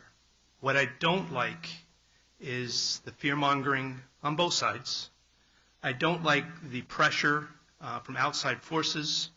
I received it's a flyer, probably everybody saw it, paid for by the North Country Alliance for Balanced Change. I'm going to ask you to. I would venture to guess that's not a Dalton organization. And so my concern is that outside forces are trying to butt in on our business. I can agree that zoning may, if it's done correctly, help our town. But if it's done as a knee-jerk reaction, I don't think it's going to help anyone. And all it's doing is dividing the citizens. So that's all I have to say. I've lost my... The lady, yes, please, and then, no, I'm going left to right, my left to right. There's a gentleman, if you would please step up, the gentleman in the glasses behind you, and then the next lady. Does anybody, did I miss anybody over here? Okay. 3 minutes, yes. My name is Karen Crow. I live on Faraway Road in Dalton. With all due respect for the rules, Madam Moderator, I will speak about zoning, but I'm also going to speak about some of the attendant issues that brought us to this point. We all know that we wouldn't be here tonight talking about adopting temporary emergency zoning without the incursion of a certain very large corporation that wants to site a landfill. That's fine. So that's why we're here. But the matter before us today is not about zoning only. It's not about a landfill only. It is about much more than that. It is about the near and the distant future of our town, its prosperity, its beauty, its peacefulness, and a healthy environment for our children's children's children and beyond. We all have a moral obligation to preserve the best of what we have now and prevent the loss of those treasures. Once established here, a landfill is forever. I'm using zoning. And I think everyone here agrees, or I don't think anyone here is naive enough to believe that temporary emergency zoning or any subsequent permanent zoning regulations we enact alone will stop this monstrosity. But it is another tool in our toolbox during the process to place control in our hands. Give us more power. This is not about the state of New Hampshire coming in and telling us what we're going to do with our homes. This power belongs to us. The rules are very clear, and Jo Beth Dudley has explained that to you. It's been explained by the planning board members who are here. Listen, please, listen. Even after they said that, some of you came up here and you went on with the things that you believed. You haven't been listening. How much harder can these people work for us? And the matter today before us is not about zoning only. It's not about a landfill only. It is about much more than that. It is about individuals being willing to make small sacrifices for the greater good. Making sacrifices is not easy. It's not always done willingly. It's not always without pain. But some sacrifices are made out of love for something greater than oneself. And I think that's what we need to think about now and keep in mind. You're approaching your time limit. Okay. I'll leave you with these words from Gaylord Nelson, who was the co-founder of Earth Day, which was implemented back in 1970. He was a former state senator and governor and a U.S. senator from the state of Wisconsin and recipient of the 1995 Presidential Medal of Freedom for his environmental work. He said, "The ultimate test of man's conscience may be his willingness to sacrifice something today for future generations whose words of thanks will not be heard." Thank you. No, please. You're in Switzerland, people. Keep it neutral. Yes, sir. Gregory Odell, Harriman Road. For, 250 years, things have worked okay, but the times are changing, aren't they? And we haven't had proposals before this town that require something like emergency zoning. We do have an emergency. And Section 674 is a broad stroke, and, clearly when we get to 674:27, that's where a lot of the focus is, but it covers a broad spectrum of things based on what the towns might find for their individual needs under that section. So the emergency vote is a tool, a life graph of sorts for the towns. It gives us time to work together and do the best we can to do what is right for our town today and well into the future. Here's a thought. What we do in the upcoming special town meeting has the potential to affect the lifetimes of our youngest children in Dalton. Voting yes on July 30th put the faith in the people of the town of Dalton to come forward with proposals that fit the town and will be meaningful and lasting as opposed to relying on corporate interest and from out-of-town businessmen. The yes vote gives us some time to think things through, to get it right. It's democracy at work, government of the people, for the people, and by the people. Next speaker. Yes, ma'am. Hi, my name is Rhonda Lee Reed. I live on Dalton Road, and I don't talk well, so I did write some things down. One of my thoughts was how we got here. I have read the town master plan over and over. It is a wonderful plan. It is well written. In that master plan, it lays out in numerous, page 5, page 6, page 11, that we need regulations, that we need to be able to defend our town and our way of life. And, I recently found out that there was work being done on zoning. This master plan was written in 2008. Is that right? 8 years ago. 2011. And we've had 8 years to design zoning for our master plan. And it hasn't happened. So now we've hit a point where our doors are open. We are inviting in whomever wishes to come in to do whatever they wish to do. We need to protect ourselves. We need to have people knocking at our door, not walking through our house. I encourage people to vote yes on zoning. This emergency zoning will give us a time period, and it will give us incentive to go ahead and tailor our zoning to Dalton's needs and Dalton's wants. Thank you. Yes, sir? Anybody else in his row over there? Step up, sir. My name is Don Sharp. I've been a resident of Forest Lake, Dalton, New Hampshire for 36 years, of which I've enjoyed peace and tranquility. I'm sure there is no one in this room that would not try to protect their family, friends, and neighbors from future generations to come when the only apparent alternative available at this time is emergency zoning. Perhaps if you do not agree, you do not have the investment in your thoughts that I have had over the years, but I urge you all to consider this. Thank you. Anybody else in his row?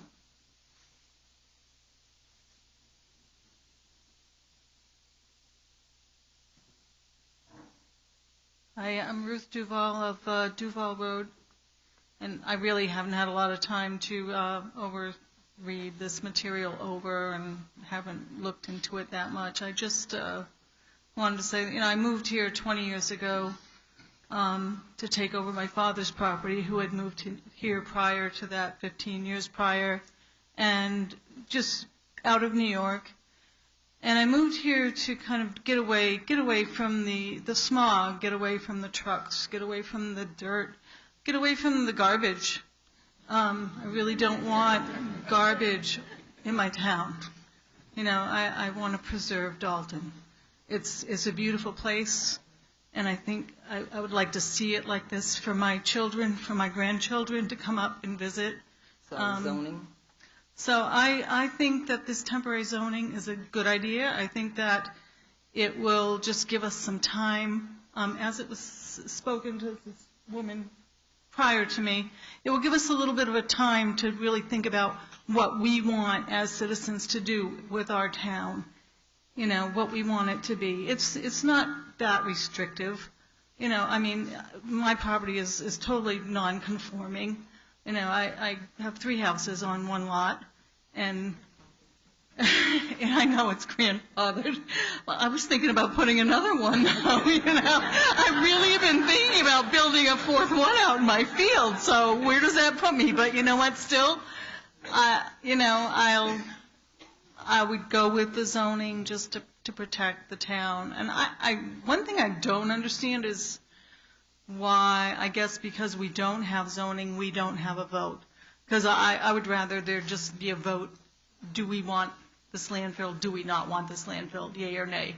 Have it be done with, you know what I mean? But I guess this is the process that we need to go through in order to have the voice to say, do we want it or don't we want it? And this is not an end-all, and this is not saying no. This is saying, all right, now we get to all vote on what we want. This is how I'm reading into this, and I think it's a good idea. Thank you. Do we have anybody else in that row? Okay, we'll go to the next row. Yes. Yes, ma'am. Yes, ma'am. Give this gentleman a minute to disconnect. Thank you. Okay. My name is Nancy Middleman. I'm Forest Lake Road in Dalton. My family has been coming to Forest Lake since 1951, and in 1971, my parents chose to get out of New York and move to the North Country. So it's with great joy that I watch my grandchildren swimming, boating, fishing, loon watching, and witnessing tadpoles turn into frogs, as I did in my childhood at Forest Lake.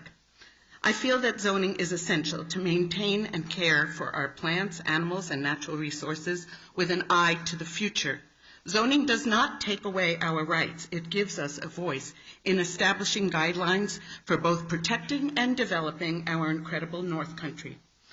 The landfill, or a landfill, so close to Forest Lake potentially endangers our environment, which is precisely why I, as a Dalton voter, would like some say in how the land is used. zoning potentially affects not just the 1,200 people in Dalton, but people of Whitefield, Bethlehem, Littleton, Franconia, and in fact tourists from all over the world. When I prioritize things in my life, retaining a freedom of speech and taking responsibility for maintaining nature's treasures for future generations is my number one priority. A landfill so close to the forest lake endangers our precious environment. Prioritizing your needs is money saved in putting together a zoning board or time taken to get a variance for building more important than ensuring the health and happiness of your children and your grandchildren? You may be able to patch a landfill liner leak in a day, but it will take decades, if not more, to rid a lake or soil of pollutants. Natural resources are irreplaceable. No amount of money can, in my mind, justify contaminating the lake from which we get our drinking water, the earth that we grow our vegetables in, the air that we breathe, and the peace and quiet that calms my heart. Seepage can go in all directions. Leakage out of any side of a landfill liner will inevitably run into a stream or a creek, and then into our rivers, and then into our lakes. Shouldn't we be learning from the mistakes witnessed by other landfills and this particular company? More trash from the state than expected, possible leaks into the Amanuenseck, inaccurate reporting of taxes. The DEP has cited this landfill company with air pollution, incomplete covering of solid waste, inadequate controls of both erosion. Okay, please control that portion. Okay, anyway, many sightings. A vote for the freedom to choose how we manage the development of our land. This development reaches far beyond property lines, and as Mr. Lindquist said, this measure is more lenient than the present rules. Everyone deserves a right to speak, and I am confused and saddened that voter registration was cut off a full 10 days before the election. Many had no idea of this deadline. I request that the registration be reopened at least to the end of this week, and I encourage everyone to vote. A vote yes gives the people of Dalton negotiating powers with any person or corporation. A vote yes is thinking about your children and your grandchildren. So, thank you very much. I would like to address the voter issue. We followed state guidelines very strictly, and it was upon the recommendation of a lawyer for the New Hampshire municipalities, the format we call for voter registration, and it was, am I correct, Kathleen, it was published? It was published on the website. There were messages on the bulletin boards inside the building, and it was in the local paper. And this was an option, not a requirement, to open that. We did so in order for people to have the opportunity to register to vote before this event, but it was not required. Another speaker? Anybody over? We done? What row are we at? Yes. This gentleman, and then, I'm sorry, who's, would you, yes, sir? Are you behind? I can't tell the rows, I'm sorry. Line up, I've got 3 of you. Who else? Okay, any other speakers with that card? Would you please get up and line up behind? Form a line, that's what we'll do. I need to know how many more because we have 2 other groups to go through. In order, we are in order. Thank you.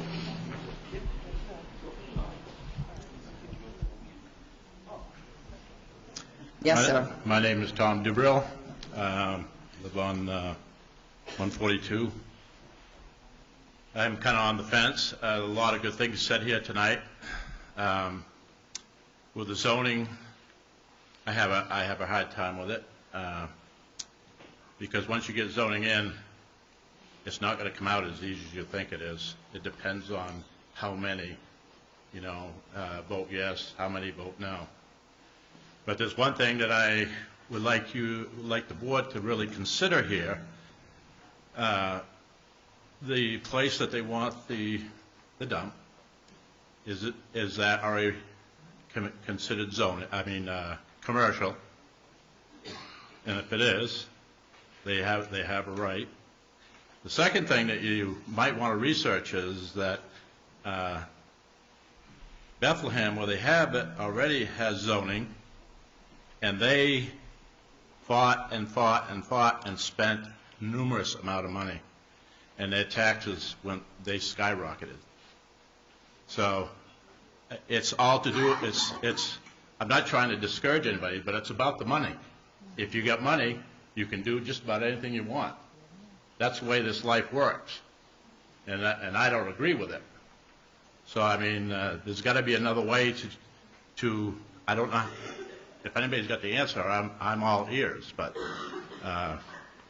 the other thing is to make them totally responsible for the smell. Again, we're talking zoning, sir, we're not talking specific.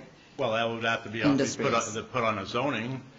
Well, I guess it is, but anyways, I got a lot more. I don't know how to say it without not getting on the zoning, but I need you to consider that anyways. It's all about the money. Okay, excuse me. The planning board's going to address the issue about the current zoning? There was a question about what activities are going on in that area right now. I'll just reiterate the point. Today, we have no zoning. So at any point in town, you could have a residential house or a commercial operation. There are no areas that are zoned industrial or commercial or anything else. So right now, there's no difference between any acre in this town. Next. Earl Henry, Harriman Road. We talk about zoning a lot in the last week or two. People at odds here. It seems like we're just running as fast as we can to somewhere, but we don't know where. But I heard a lot of say, oh, well, we're going to have some grandfather clauses come along. You know, Grandpa died every year. They die all over the place, and that all goes out in the wash. I'm an electrician. I have an electrical company, and the code changes every 3 years, and stuff that grandfathered in. 7 years later, Grandpa dies. So the same thing will happen if you look for the grandfather to save us. But I'm kind of against zoning because you give up your right to your private land. But I don't have much land. Shouldn't bother me, but I see a lot of things in other towns it does. You know, but no for me, but stop and think about it. The grandfathers you all heard about, you're going to save everything you got the way you got it. Grandpa will die on you.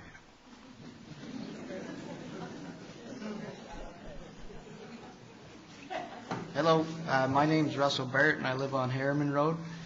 And we're currently in the process of putting a house in.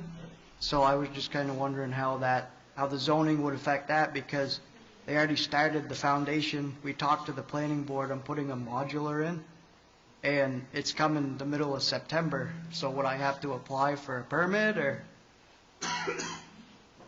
I already ordered the house, so that's what. I can't give it back now. Yeah. Things like that are in process, that's part of the grandfathering. That is? Okay. Yeah, it's a current use or, active plan that you're doing. If you said, hey, someday I'm going to build, that's a different story. But if you're actively involved in it, that's the same as being grandfathered. Do I need any proof to show you that I'm doing it, or what do you, I don't want to. Just keep doing what you're doing. Keep doing what I'm doing, all right. Perfect. Thank you.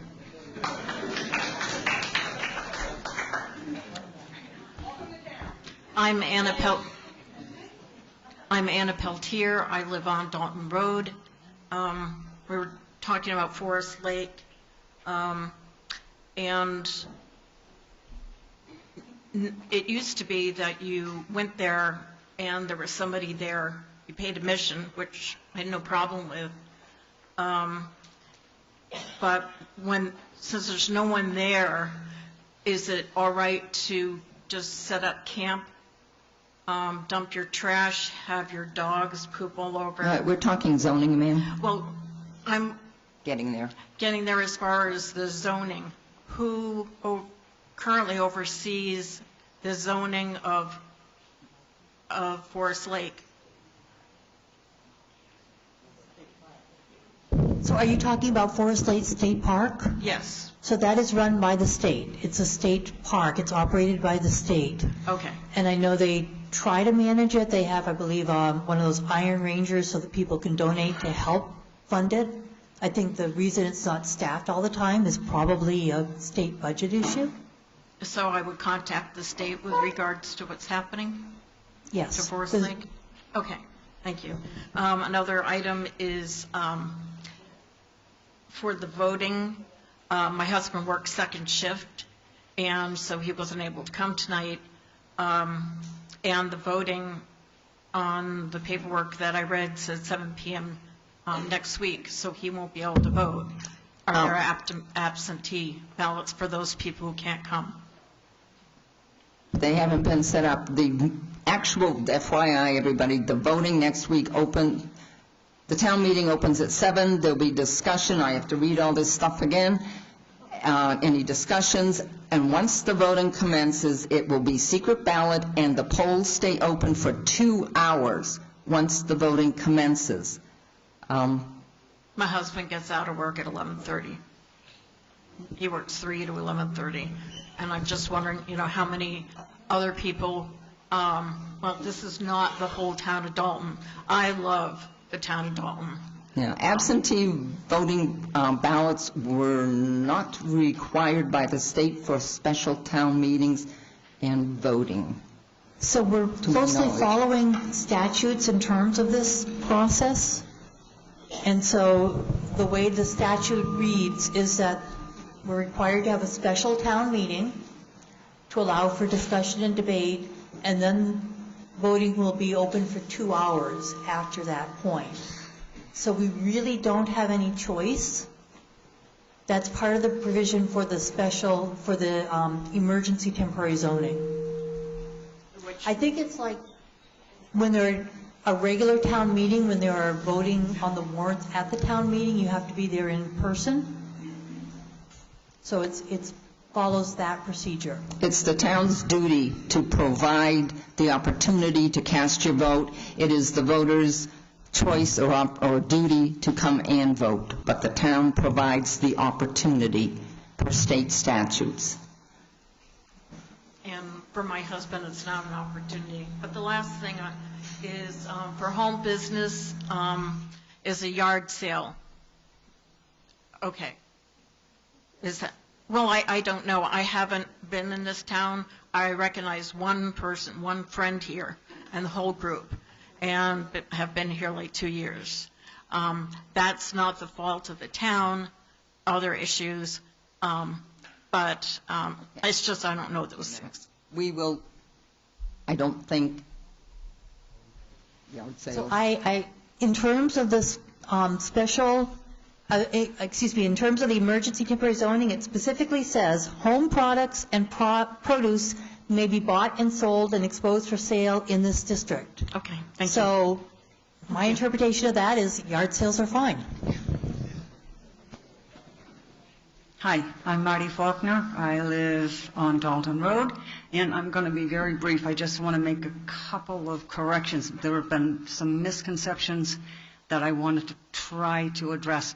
One, very early on, was someone stated that, well, your property is much more saleable because we don't have zoning. Well, I sold real estate here for 25 years, and I just have to tell you that most people want zoning. They want some kind of regulation that's handled by the town, by the people. So that's a real misconception. Somebody else mentioned having protective covenants within their own subdivision. And, well, are these going to go away? Protective covenants are part of your warranty deed, your title. They have nothing whatsoever to do with zoning. Zoning is strictly what the people in the town decide they want, how they want the town to grow, and what's going to be allowed and what's not going to be allowed. And this is the best opportunity we've got. There's a really good reason why there's only 2% of us that don't have zoning. It's because it's a very good thing. So I consider that temporary zoning is going to give us the time to decide what's going to work for us. What do we want here and what don't we? Thank you. At this time, are there any other Nobody, okay. Next in line, people with pink cards, starting in the back. Is there, yes, sir? I've got,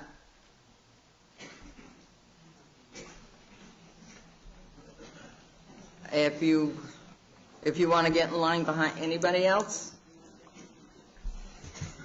I'll ask you to line up in order. I don't know how many we have. It means that you own property in Dalton, but you are not a registered voter.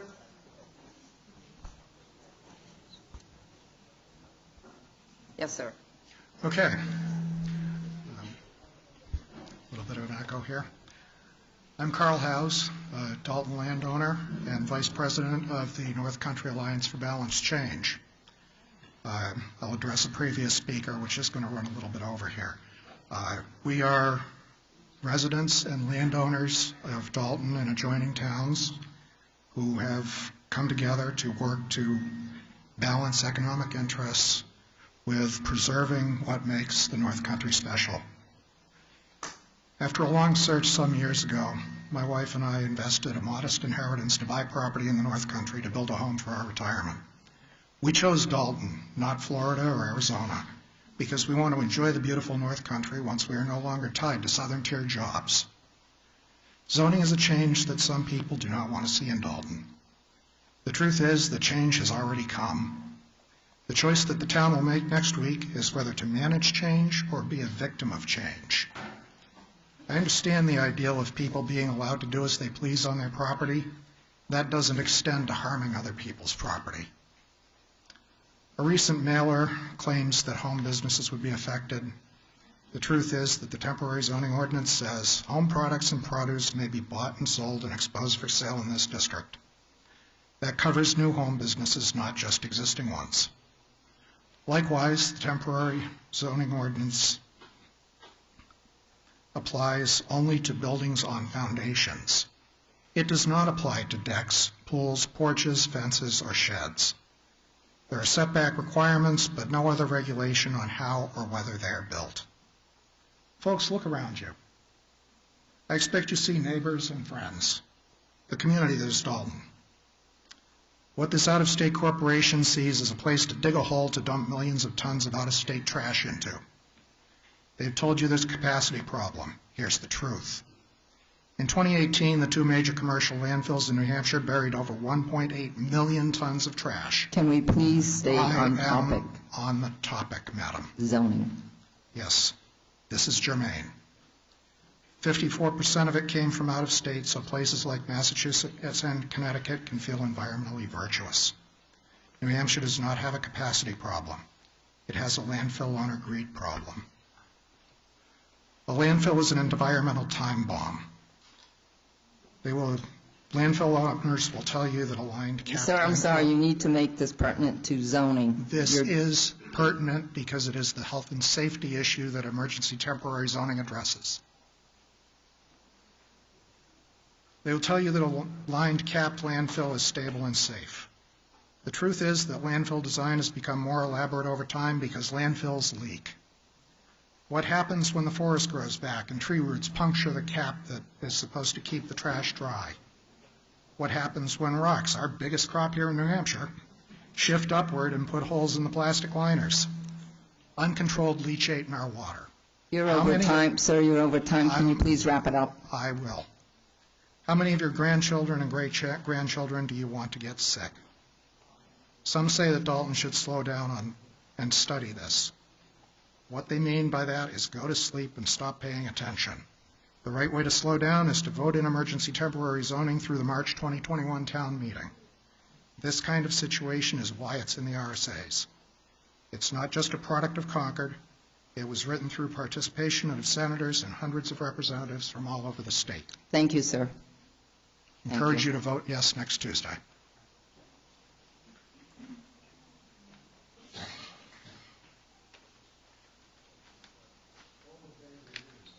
Hello.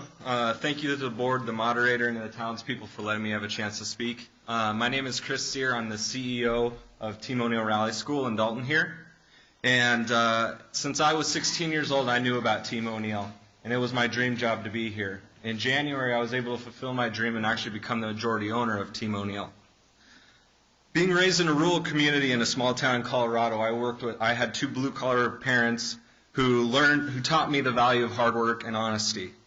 When I came to this area and I saw for the first time, I knew I wanted to raise my kids here. People here still had the values that we had in my small town, which have been long gone. My entire motivation to speak out tonight is due to the number of Dalton residents who reached out to me after they signed a document they thought was about saving a lake. I've spent countless hours away from my family on top of my time at my actual job to educate myself about what's going on. My research is available at savedaltonnh.com. For those who don't know about Team O'Neill, we've been here since 1997, and the school was founded in Dalton for the primary reason is because we had no zoning. Over the last 22 years, our business has become known worldwide as the best place in the world to learn how to drive on dirt, mud, snow, and ice.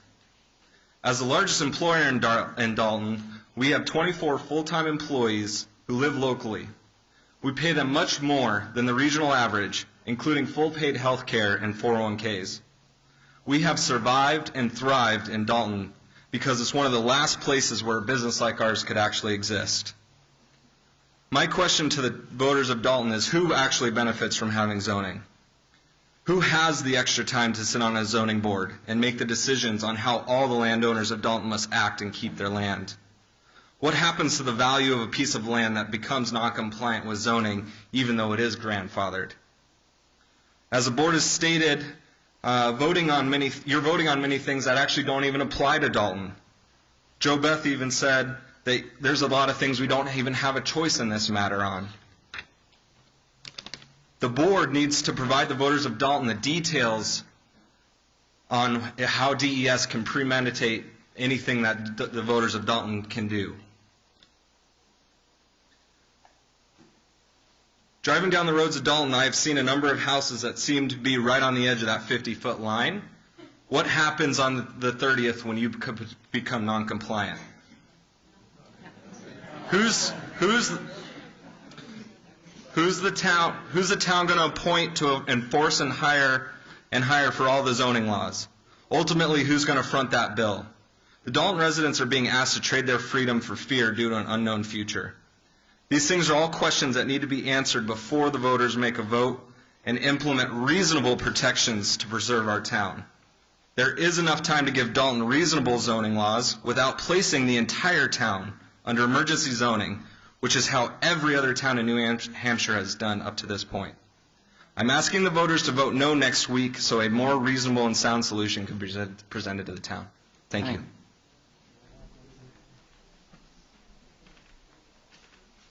Hi, I'm Nancy Pelletier. I'm the owner of Dalton Country Store.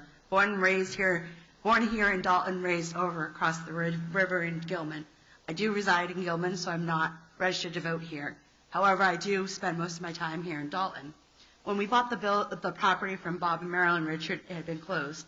It was a great loss for the communities, not just Dalton, but the surrounding communities as well.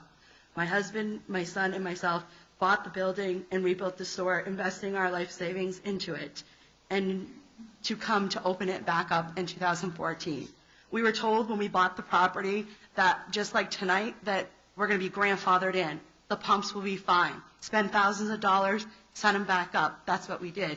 All we were supposed to do was upgrades. Then we were told by the state our upgrades would not work in that area. So we spent another $5,000 to $6,000 in planning just to get the pumps put into the parking lot, which we are currently in the process of doing. So right now, nobody is telling me that the thousands of dollars that I've spent to invest into your community for you guys to enjoy having a quick bite to eat or a quick half gallon of milk or whatnot without having to drive 10 miles, that it's going to be able to be there. So my question to you is, why would you vote for zoning and run little businesses like ours when we've invested our life savings into your community? And for you guys to say yes to zoning would then put us out of business. So I ask, and my family asks, that you vote no for the zoning to take effect in Dalton. Thank you.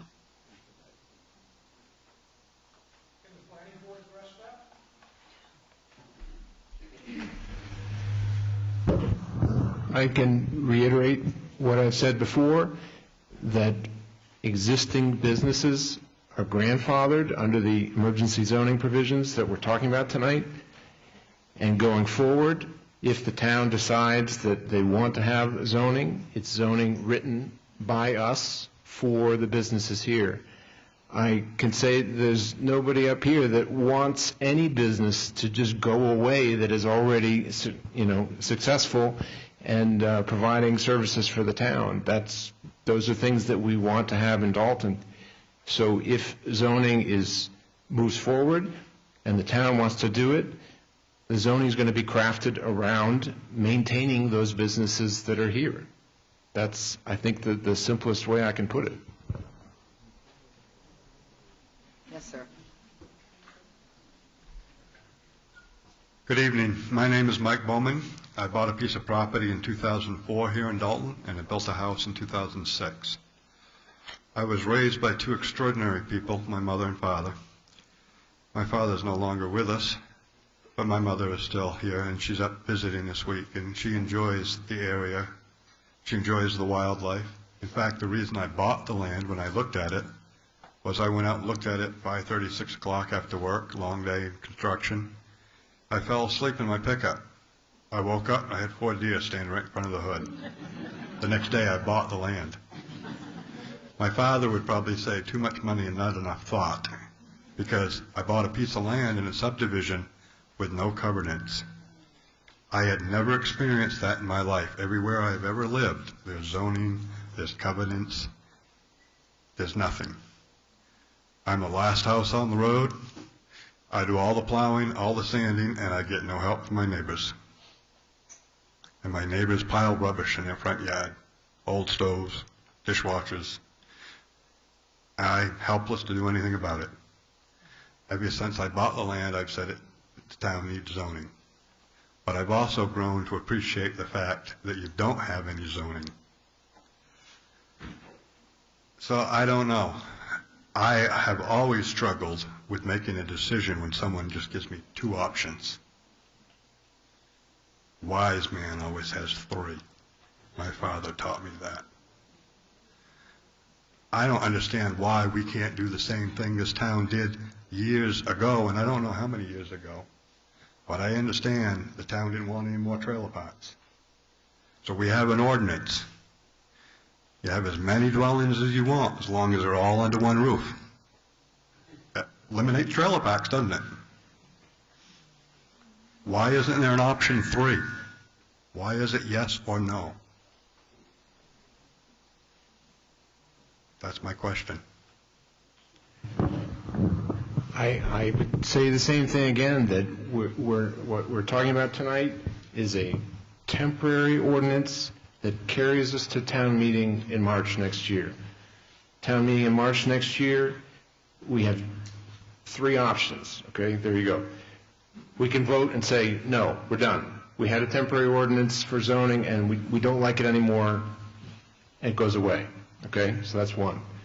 Option 2 is we punt. We say, well, I don't know. But the town says, we're not sure enough to say no, but let's just kick the can down the road a little bit. So that's 2. Option 3 is there's a proposal from the town coming from this committee with input from the rest of the town on what zoning for us should look like. And that's what gets voted on. So those are the 3 situations that we'll be in March if this is voted to go forward next week. Why can't we vote as a town to say no burying of rubbish? Our dump, we don't bury any rubbish. It's a transfer station. Excuse me, I'm going to address that because I know I'm the moderator. I'll give you my 2 cents worth. The transference of the item we're talking about is governed by the feds. It's an interstate commerce regulated issue. And even Concord cannot prohibit it. Where it gets, I'm not going to get into because I said it's not on topic, but it's a whole huge national issue if you want to really dig your teeth into it. I guess my question isn't as complicated as that. Why can't we just say no landfill in the town? as a town. Can't we say we can't? Huh. Okay. Thank you.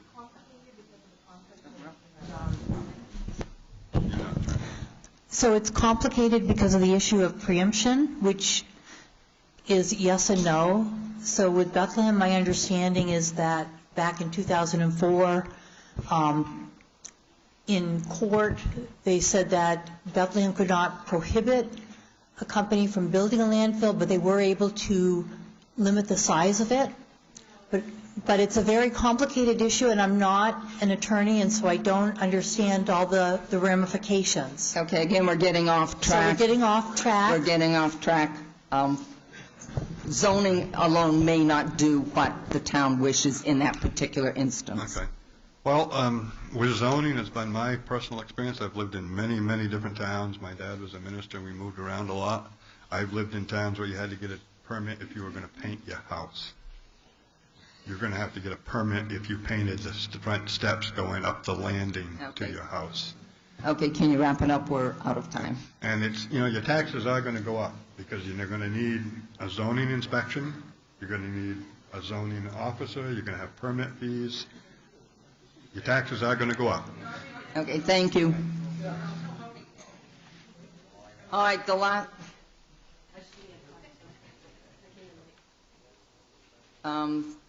And you are? My name's Eileen Savage Cretin, and I'm going to be a little disjointed because I had to take Casella's name out of much of what I wrote, so I'm going to bear with me. Excuse me, are you a resident? You didn't get a card? You didn't check I'm a homeowner and taxpayer, and I didn't get a card because I came in late, I guess.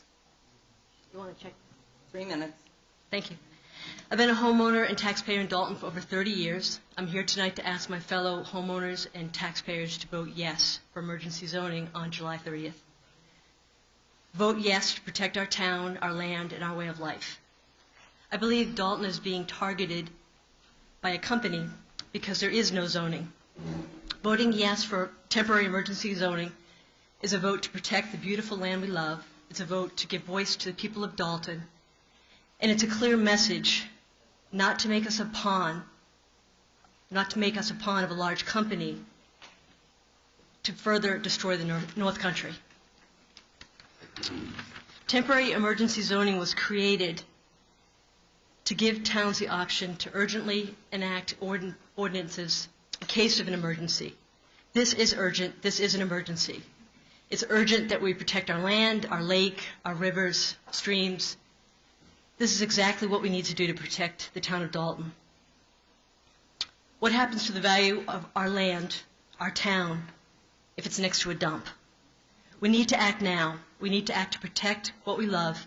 We need to act now to protect this for our land for and our town for our children and our grandchildren. We need to vote yes for emergency zoning for Dalton. Thanks. The next category, pumpkin colored. These are people that are not Dalton residents, but they may be neighbors and they may wish input. It is an open hearing, so these people do have the right to speak, and I'm starting in the back. Are you on the back wall? Who's on the back wall? Starting with the gentleman in the back wall, with everybody in the back wall with a pumpkin-colored card, please step forward. I'm going to ask you in order to state your name and what locality you are from. Good evening. I really appreciate this meeting tonight. My name is Jay Walsh. I'm from the town of Newport, Vermont, adjacent to Coventry, Vermont. Some of you may know where that is. Zoning, I'm really sorry that zoning has to be the way that you need to address this issue. I really wish that you could, as others have said, take a simple vote and say, no, we don't want this development. Unfortunately, the laws aren't protecting us in that way, and this is the means of which we need to go through in order to accomplish that task. The only way to stop major development in your community is through zoning at this point. Right now, you could build anything that could bring any kind of industry could come into this town, bring any kind of chemicals that you would like to to bring in here and process those things as they wish. Landfills are a form of industry, and an industry that uses a great number of chemicals which you and I use every day, because that's where they end up. What is the result of those chemicals is that they need to be disposed of. Our community gets 12,000 gallons of leachate dumped through its municipal water system every day. 12 million gallons comes out of the landfill. These are chemicals. This is not liquid in any kind. There's over 120 chemicals listed in that. Please stay on task with zoning. Yes. Zoning is only one way. If you think that the state is going to protect your interests, you're wrong. We've been fighting our state for the last year. Matter of fact, they've built the industry that now governs our town, which will govern this town as well. The law will not be on your side either, unless you have very defined case law. You will not win. If you do not vote zoning in at this point, essentially you will have no say. You might be able to stop a major development through this zoning. I pray that you will be able to. I pray for all of you that that's the case. But it may not be the case, in which case you will deal with the results of any development over the course of time. And that could be 10, 15, 20 years. It'll outlast most of the people that are in this room. Time, sir. Finish up. Take the opportunity to defend yourselves against development. Do not fear your neighbor. You are all good people here looking out for one another. You will through the zoning that you enact. I hope that you do so on the 30th.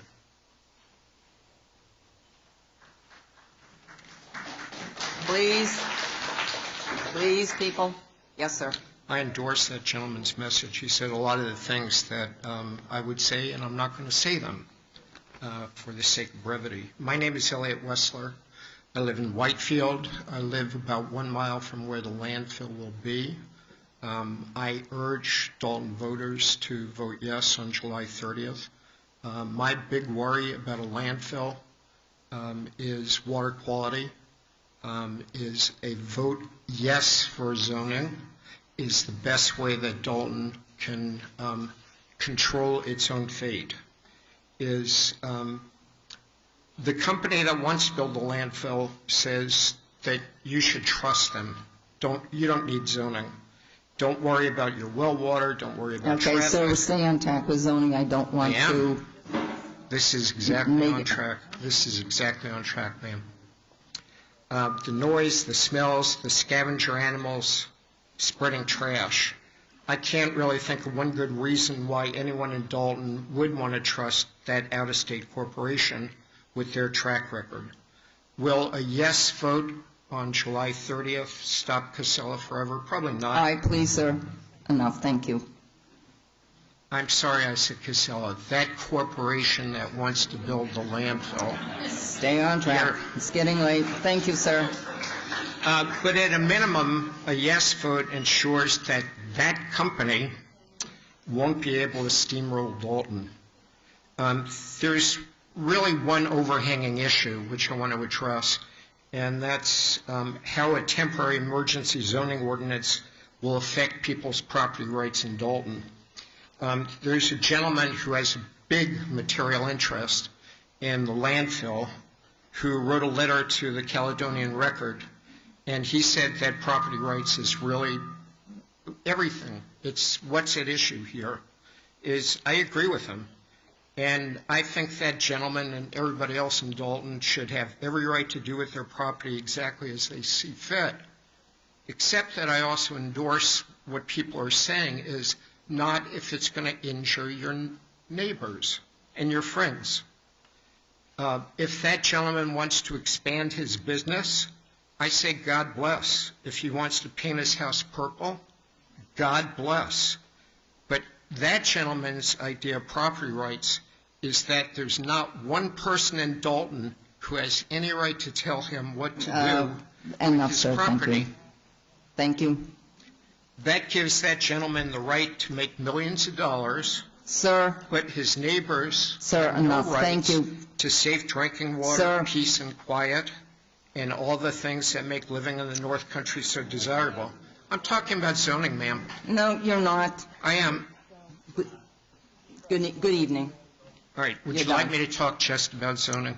You're done. Your 3 minutes is up. Thank you. Thank you. Don't make me repeat it. I don't think you're being fair to the speakers. Your comment is noted and Thank you. recorded for posterity.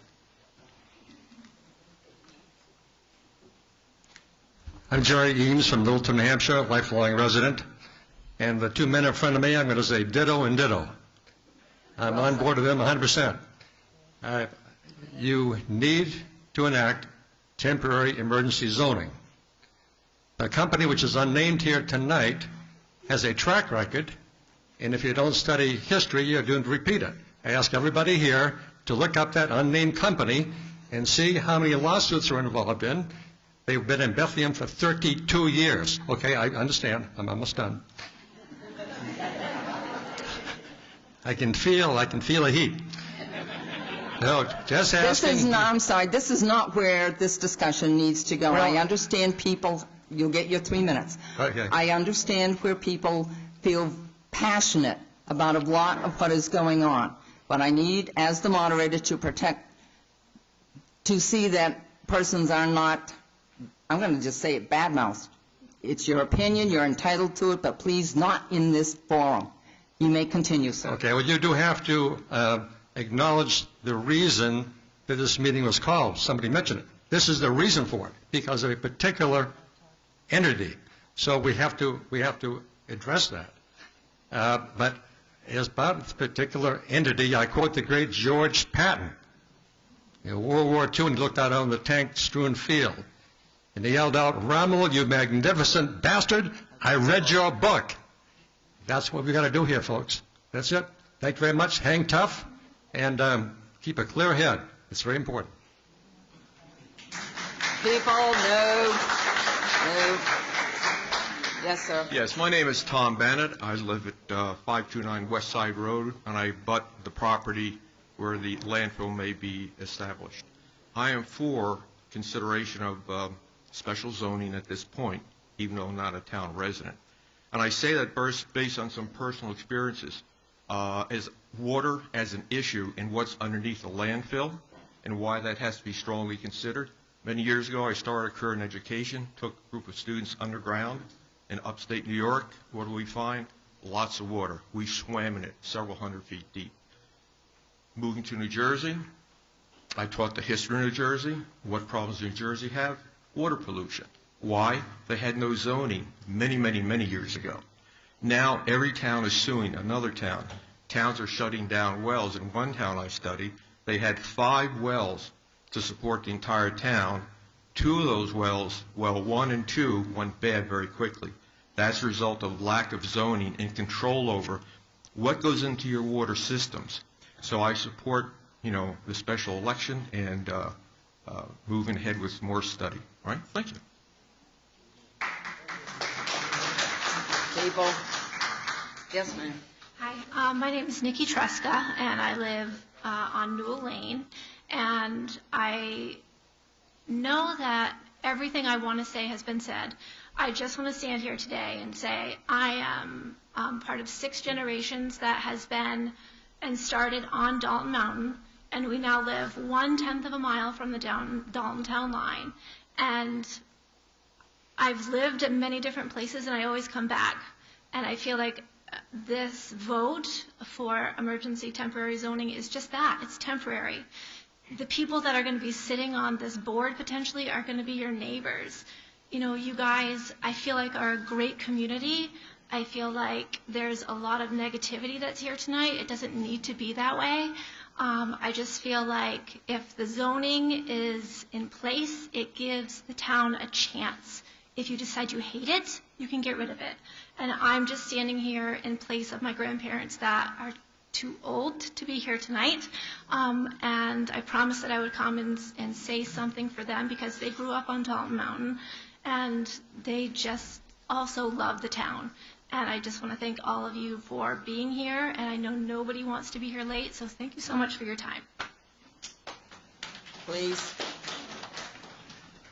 Hi, my name is Julie Seeley. I live in Bethlehem, and I've lived in Bethlehem for a little over 25 years. And I've been following our situation there very closely during that time. I'd like to address a couple things that came up that were questions.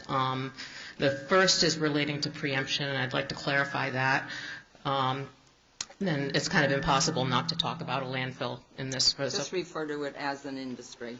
Okay, so in this potential industry, there was a lawsuit between a company in this industry sued the town of Bethlehem saying, you don't have the right to say no. We don't need to come to the town zoning board to get a permit. And it went all the way to the state Supreme Court, and the state Supreme Court said, yes, you do. The law that governs that industry clearly says getting a DES permit does not relieve you of the responsibility of getting a town permit and going to the town boards. In terms of why we have one while we have zoning, that has come up. The other thing they argued was that way back in 1986, when the town said yes to a prior owner, it was a 41-acre parcel, and the town, during the hearing, the prior owner had asked for a 14-acre expansion. And the zoning board neglected to put the acreage on that decision. And in that same lawsuit, the state ruled, the state Supreme Court ruled that absent a number, they got the entire 41 acres. And that's how this got in Bethlehem for so long. We said yes, but we weren't specific enough. The other thing that came out of this decision, incidentally, was that if in the event that you do say yes, you have the right to, you have to give the local approval, but once you do, governance of odor issues, of vectors, which is another word for animals, rats, seagulls, all that gets removed from the town and given to DES instead. So you can call and complain about odor, but the town can't do anything about it. It's a DES issue. They're down in Concord. It's kind of a hard place to be. So I just wanted to clarify those things. I do want to also say that at this point we have kind of a date certain for, not date certain, but we're pretty sure things are wrapping up. And we have zoning in Bethlehem. We also have a thriving town, a new brewery, a new hot dog store, a new donut shop, 2 new hotels. Zoning is not killing our town. We're one of the few towns in New Hampshire where our median age is dropping. We are vibrant. And I would encourage Dalton to vote yes, because it will be a good thing for Dalton. Thank you. Thank you.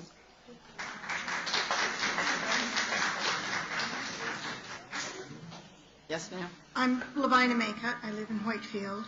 I see the Save Dalton signs, the no zoning signs, the Save Forest Lake signs. This is not just about Dalton, and our generation may not see what comes as a result of the decisions that is made. As co-owner of property in Dalton, I want to be put on record in support of the zoning provision according to, as stated in 674.27. And I really support your process. I'm hoping that you just don't skip a beat. So, thank you very much for your time. Hi, I'm Jeannie Robillard. I'm from Bethlehem. First of all, just thank you for allowing people who are not in your town to speak. I think that was a really courageous thing, and I'm very appreciative of the opportunity. I will tell you I did not want to be here tonight. I don't want to have anything to do with he who shall not be named. After what our town has been through, but I felt like I had an obligation to come here and tell you what our town has been through. I've heard you say we're in new territory, we're not sure about this, we're not sure about that. Well, buckle up, folks, you're in for a ride, because you're going to have to learn all about that if he who shall not be named comes to your town. You're going to have to know what those laws are. You're going to have to do that oversight yourself, because the DES is 90 miles away in Concord, and guess what? They don't work on the weekend. Okay, relative to zoning, please. Yep. So, the zoning. Like I said, I had to learn more about landfills that I never wanted to know. And the whole zoning thing, why would a company like that want to come to Dalton? Because you have no zoning. And without zoning, you cannot limit its expansion or its growth. You got 1,900 acres there. That's a big parcel. And without zoning, you are absolutely vulnerable. I also wanted to let you know that in your municipal handbooks, Bethlehem is a great example of what not to do when in a situation like this. The zoning that we enacted, that Julie Seeley spoke about, had flaws, and it opened up the door to a nightmare that has lasted for 30 years. One of the other reasons why I came here to speak tonight is because I've been watching on Facebook. I've been watching your conversations. My God, you sound like Bethlehem already, and they're not even here. I drove by, I watched the signs. You know, yes, no, yes, no. I see how people are tonight, and you know what? This is going to be your town forever if that company that shall not be named gets its foot in the door. Your neighbors, your friends, you'll lose them. And this is what your town meeting is going to look like. The landfill runs through everything in Bethlehem. And that is the saddest part of it all for me. The saddest part. And I would hate to see that happen to another town. I hope you make better choices than Bethlehem did. And you get it right the first time. Good luck.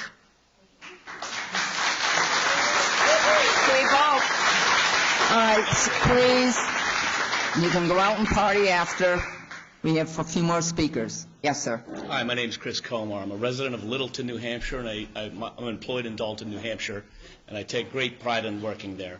And I have my opinions about out-of-state companies coming and setting up companies and whatever they want to do, and I have opinions about landfills, zoning.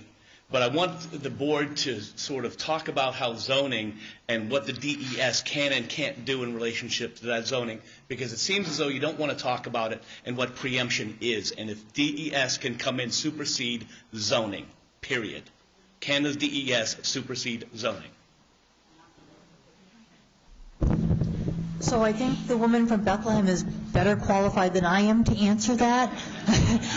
My understanding, DES regulates industries such as landfills, but if Dalton has zoning, then the company would have to come before the town and the zoning regulations.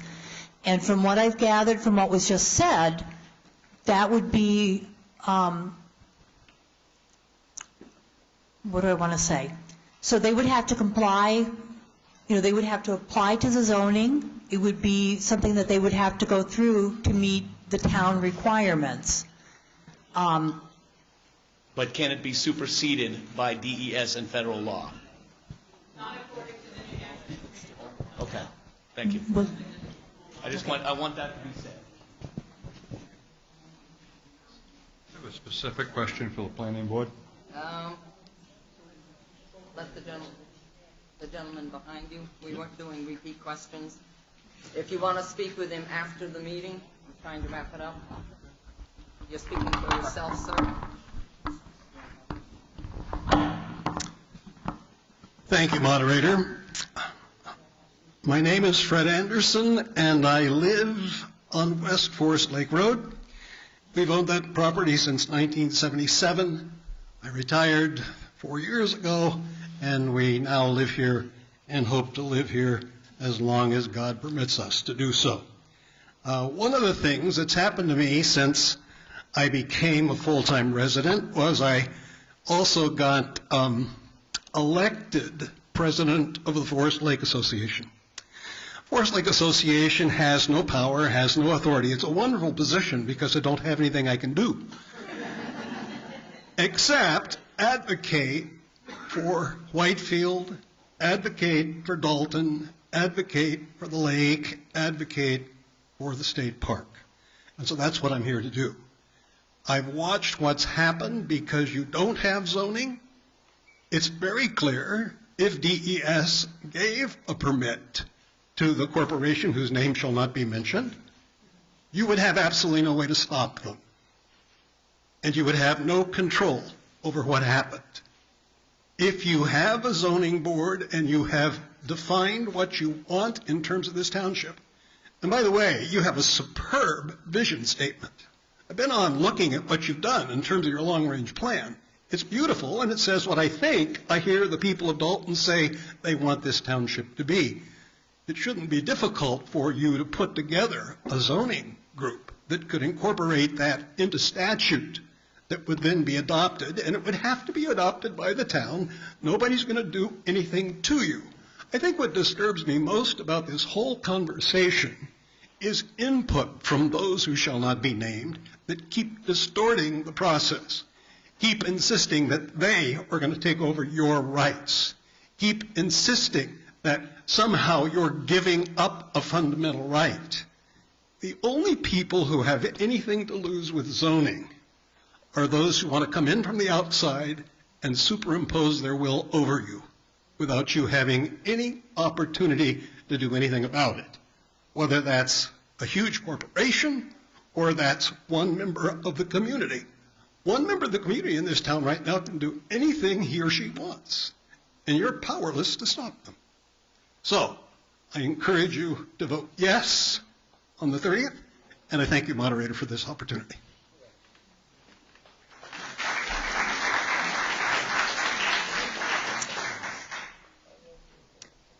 I'm Sarah Doucette. I appreciate speaking to the voters of Dalton as a near neighbor in Whitefield. My home and family life are intimately impacted by what happens in Dalton regarding zoning. I have 2 points to share with you tonight. First, I am profoundly respectful that zoning is yours alone, this zoning vote. Every town wants to make its own decisions. And you voters have a powerful role, a complex role that is only beginning to reveal itself through the current proposal. It has pushed you to take this vote. People like me, your neighbors in other towns, look to you for leadership. You alone have the power to require respect and adherence to your town's vision and guidelines as you are courted by a powerful developer. One message to you this week was that the dump is, quote, in the early stages, the landfill is years away, end of quote. I say first steps are critical and determine the path ahead for you. A yes vote next week is a first step that favors Dalton and all your neighbors as well. You will find hundreds of people in the area poised to support you, people whose lives and passions, just like yours, depend on a clean, healthy, peaceful environment. If it were advantageous to a developer for you to vote yes on zoning, the company would tell you to vote yes. We are not hearing that. Dalton will be a more powerful town in negotiations if you vote yes to become drivers of the permitting process in your town rather than sideline spectators. My last point for Dalton voters is this. Although many of us in Dalton and beyond are personally heartsick about the dump plans, the bigger and more important crisis will outlive every one of us. That is the everlasting damage to our environment that such developments bring, particularly to the water. These developments have a terrible track record for leaking contaminants. Okay, ma'am, please. As water percolates through them forever. Learn about this, read the studies. Even the newest facilities are not fail-safe and certainly don't last forever. Ma'am, I have to ask you to refrain, please. To refrain from what, please? You're off topic, please. Well, Zoning. I'm talking about what is in store for us in the conversation that's brought up the zoning question. So zoning is what allows us to address these issues. Anyway, we owe better to the people who will come after us. We are stewards of the clean air and water we inherited. We are forever culpable if we leave our stunning woodlands and wetlands irreparably damaged and poisoned. A no vote is an invitation to disaster in the service of a corporate bottom line that cares nothing for the long-term well-being of the land and people of northern New Hampshire. A yes vote next week can be a first step in Dalton and the region toward passing on a healthy, vibrant North Country environment to those who come after us. Please consider these thoughts as you make your powerful vote next week. And I also want to say I've been associated with North Country Alliance for Balanced Change for many years. I know it was mentioned earlier. I grew up in Littleton. I've lived at my home in Whitefield since the mid-'60s. I'm not an outsider. The people I work with at North Country Alliance for Balanced Change You're over are time, ma'am. local Please people, finish up. who many of you know and support. Thank you. Appreciate it.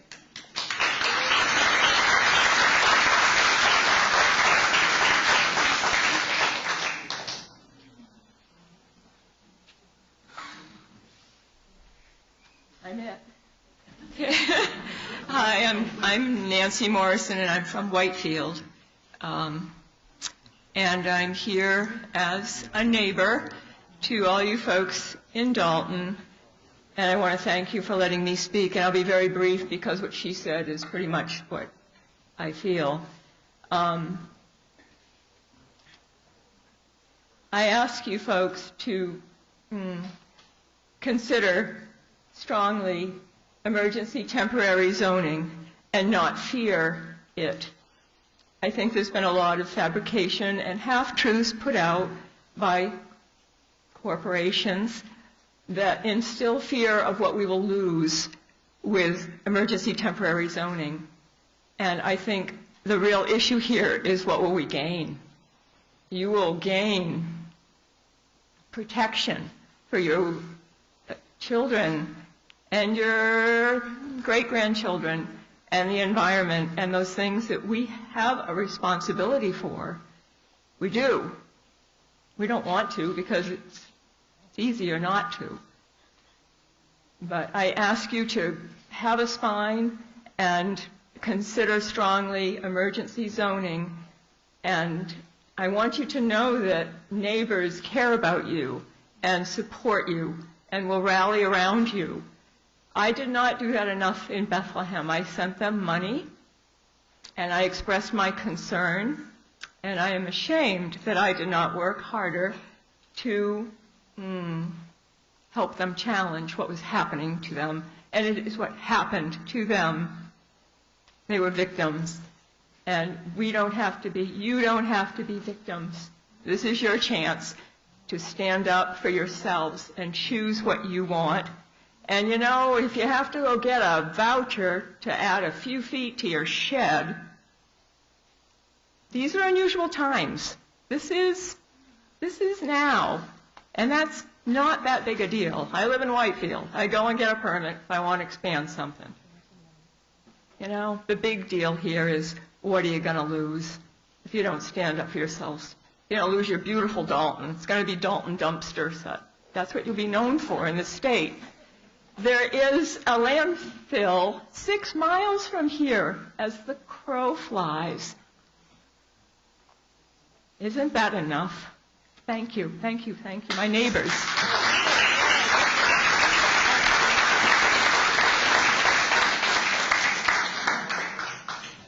We have one more speaker? I think there's 2 more. How many more speakers do we have? I think 2 more after me. Hi, I'm Tamla Swan. I'm the one that forgot my license. I'm just move along, please. Any more public speakers, please? How many more have we got? I think 2 more after me. 2 more? You have the floor, ma'am. Thank you. I'm a New Hampshire or Dalton registered voter. I forgot my ID, so I have an orange card. I'm Tamla Swan. I think I'm the better half. And so I have 3 quick points to make. So first of all, for-profit private trash is not the only option.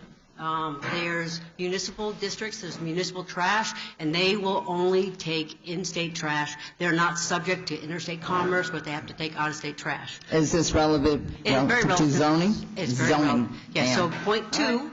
point two, everybody's saying, why are we doing this? Why do we have to do this now? Why can't we wait? Well, the company to not be named wants us to wait, because right now, they don't have a permit. So if we put in zoning now, we have a structure in place when their permit comes up. If we put it in after, it looks retaliatory, we're open to litigation. So it's very important that we put the temporary zoning in now. The other thing is if we enact the temporary zoning, when elections come up in March, anybody can do what my husband has been spending the last 4 months doing. He did his homework, he did his research, he did a very well-written petition. He went out, he got the voter registration list, he talked to everybody, he knocked on doors, and he got 100 signatures so that we have this meeting, this election, to take control of our town. Thank you.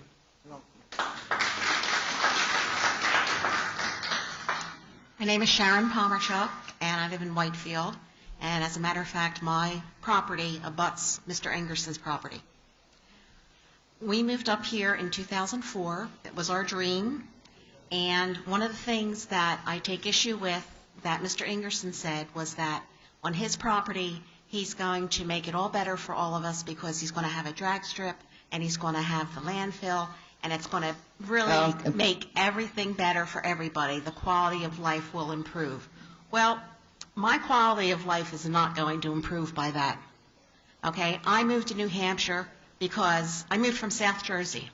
I moved from South Jersey because I lived there for 50 years and I saw it change. It got crowded. It wasn't healthy any longer. We moved to New Hampshire up in the North Country because it was exactly the way I remember South Jersey being when I was younger. And I don't want to see it become like New Jersey. So relative to zoning? Relative to zoning, Dalton voters, don't make Dalton like New Jersey. Vote yes.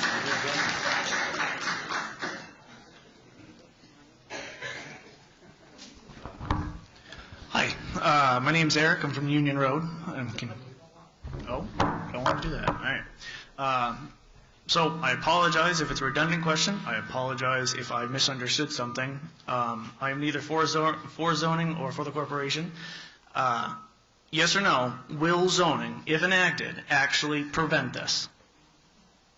Yes or no? You're giving me a yes or no choice on a vote? I want a yes or no answer. I am a moderator. I do not qualify for that answer. So the question is, yes or no, will zoning prevent a landfill? Yes. Because you're asking us as town people to actually vote on this. Will voting actually prevent this or not? Yes or no? So I cannot address a specific question like that because it... So you're asking us to vote on a topic that potentially do something. Only potentially. It's not an actual perfect resolution. That's my only question. Yes or no? So you're asking, this is a petition brought by the citizens. Yep. If it's passed, it would require anybody to go before the town following the regulations here. In terms of how that transpires, I can't answer specific questions. Okay, so it does not guarantee that corporation cannot come in. Hold on, we're going to let the planning board address that. So, as Joe Beth said, nothing is definite. Nobody is saying that with zoning there can never be. I think the point that was made earlier by somebody else is without zoning there is no tool to prevent. There is no way to prevent. If DES gives a permit, it's done. And whatever size the owner and DES can agree to. Dalton has absolutely no say in that. If zoning is enacted and the town writes it in the fashion that we want about what's important to us, that's a tool. DES is going to listen to that. It's not an absolute, but it is absolutely a tool that is available to us. Without it, we have no say. Okay, I appreciate that. I just wanted it on the record that it is not a perfect resolution. That's all I want to say. Yep, I think that's fair to say. Hi, thank you, moderator. But since we all keep just talking to the actual voters, I'm just going to turn it around maybe for the rest here. Please direct it to me. We have mics. All right. Well, my name's Shayna Casper. I work with Toxics Action Center, and we work side by side with community groups that are fighting pollution threats in their neighborhoods. And I'm here because we've heard a lot of concern about landfills all across New England. And to get right to the point of your question, Ms., would you please address the board? Thank you. I want to answer the question real quick, though, because getting zoning will give you a tool in your toolbox in order to stop. We'll give you a seat at the table in order to stop this landfill. Because we have a lot of concerns about these landfills, and we've been seeing this through the years. You know, the EPA has said that all landfills eventually leak, and what they leak is toxic. You're being repetitive. If you have a statement to say relative to zoning, please do so.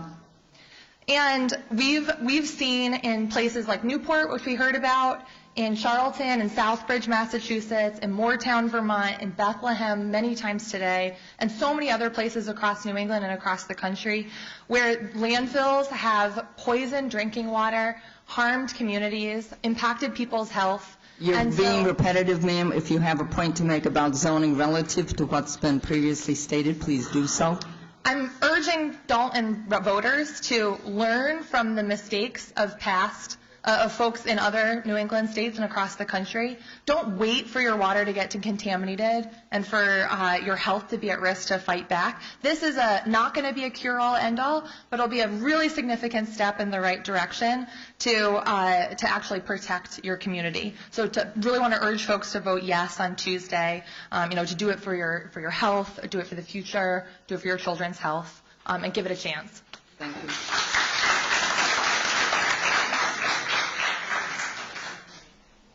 I'm Jody Blaney from Bethlehem, and thank you for opening up.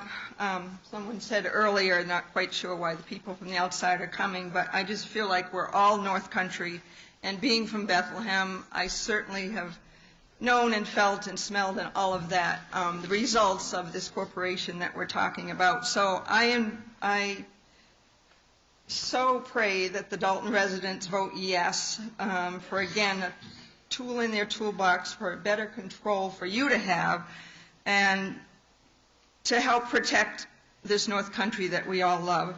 If you do believe in the live free or die, you want to vote yes for this because to this temporary zoning, so you are more free to decide yes or no on this corporation.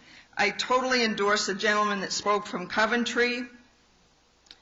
I totally endorse Jeannie Robillard and what she said about Bethlehem. It's too late for us in many ways. We voted twice, recently, to have no more expansion of this corporation. It's with us another 5 years, and yes, it's their problem. They need to find somewhere else to go. This landfill, like we heard earlier, is 6 miles, if this is approved, 6 miles from our landfill in Bethlehem, and we that can come here tonight and just help you be aware that this is an opportunity for you all to get educated and really think hard and long. Do you want to go this route? And believe me, you don't. I just wanted to throw in that I was the first female lifeguard at Forest Lake State Park, and so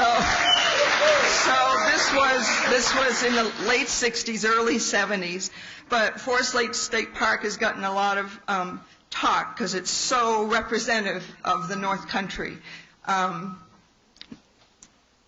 Relative to zoning, ma'am, please, we'd like to wrap it up. Yep, so zoning will help protect places like Forest Lake State Park. Dalton has so stepped up to protect that state park when it had over the years declined and grown in, and there was some vandalism there, and I know the state has partnered with Dalton to keep that a very vibrant, beautiful pristine lake. And so I'll wrap it up by just saying, I so hope that you vote yes on this temporary emergency zoning, which will help you decide what's going to work best for you and your town. Thank you. Anybody else? Going once, going twice. This open hearing actually, is adjourned. I thank you all for coming and for your input. Please drive safe.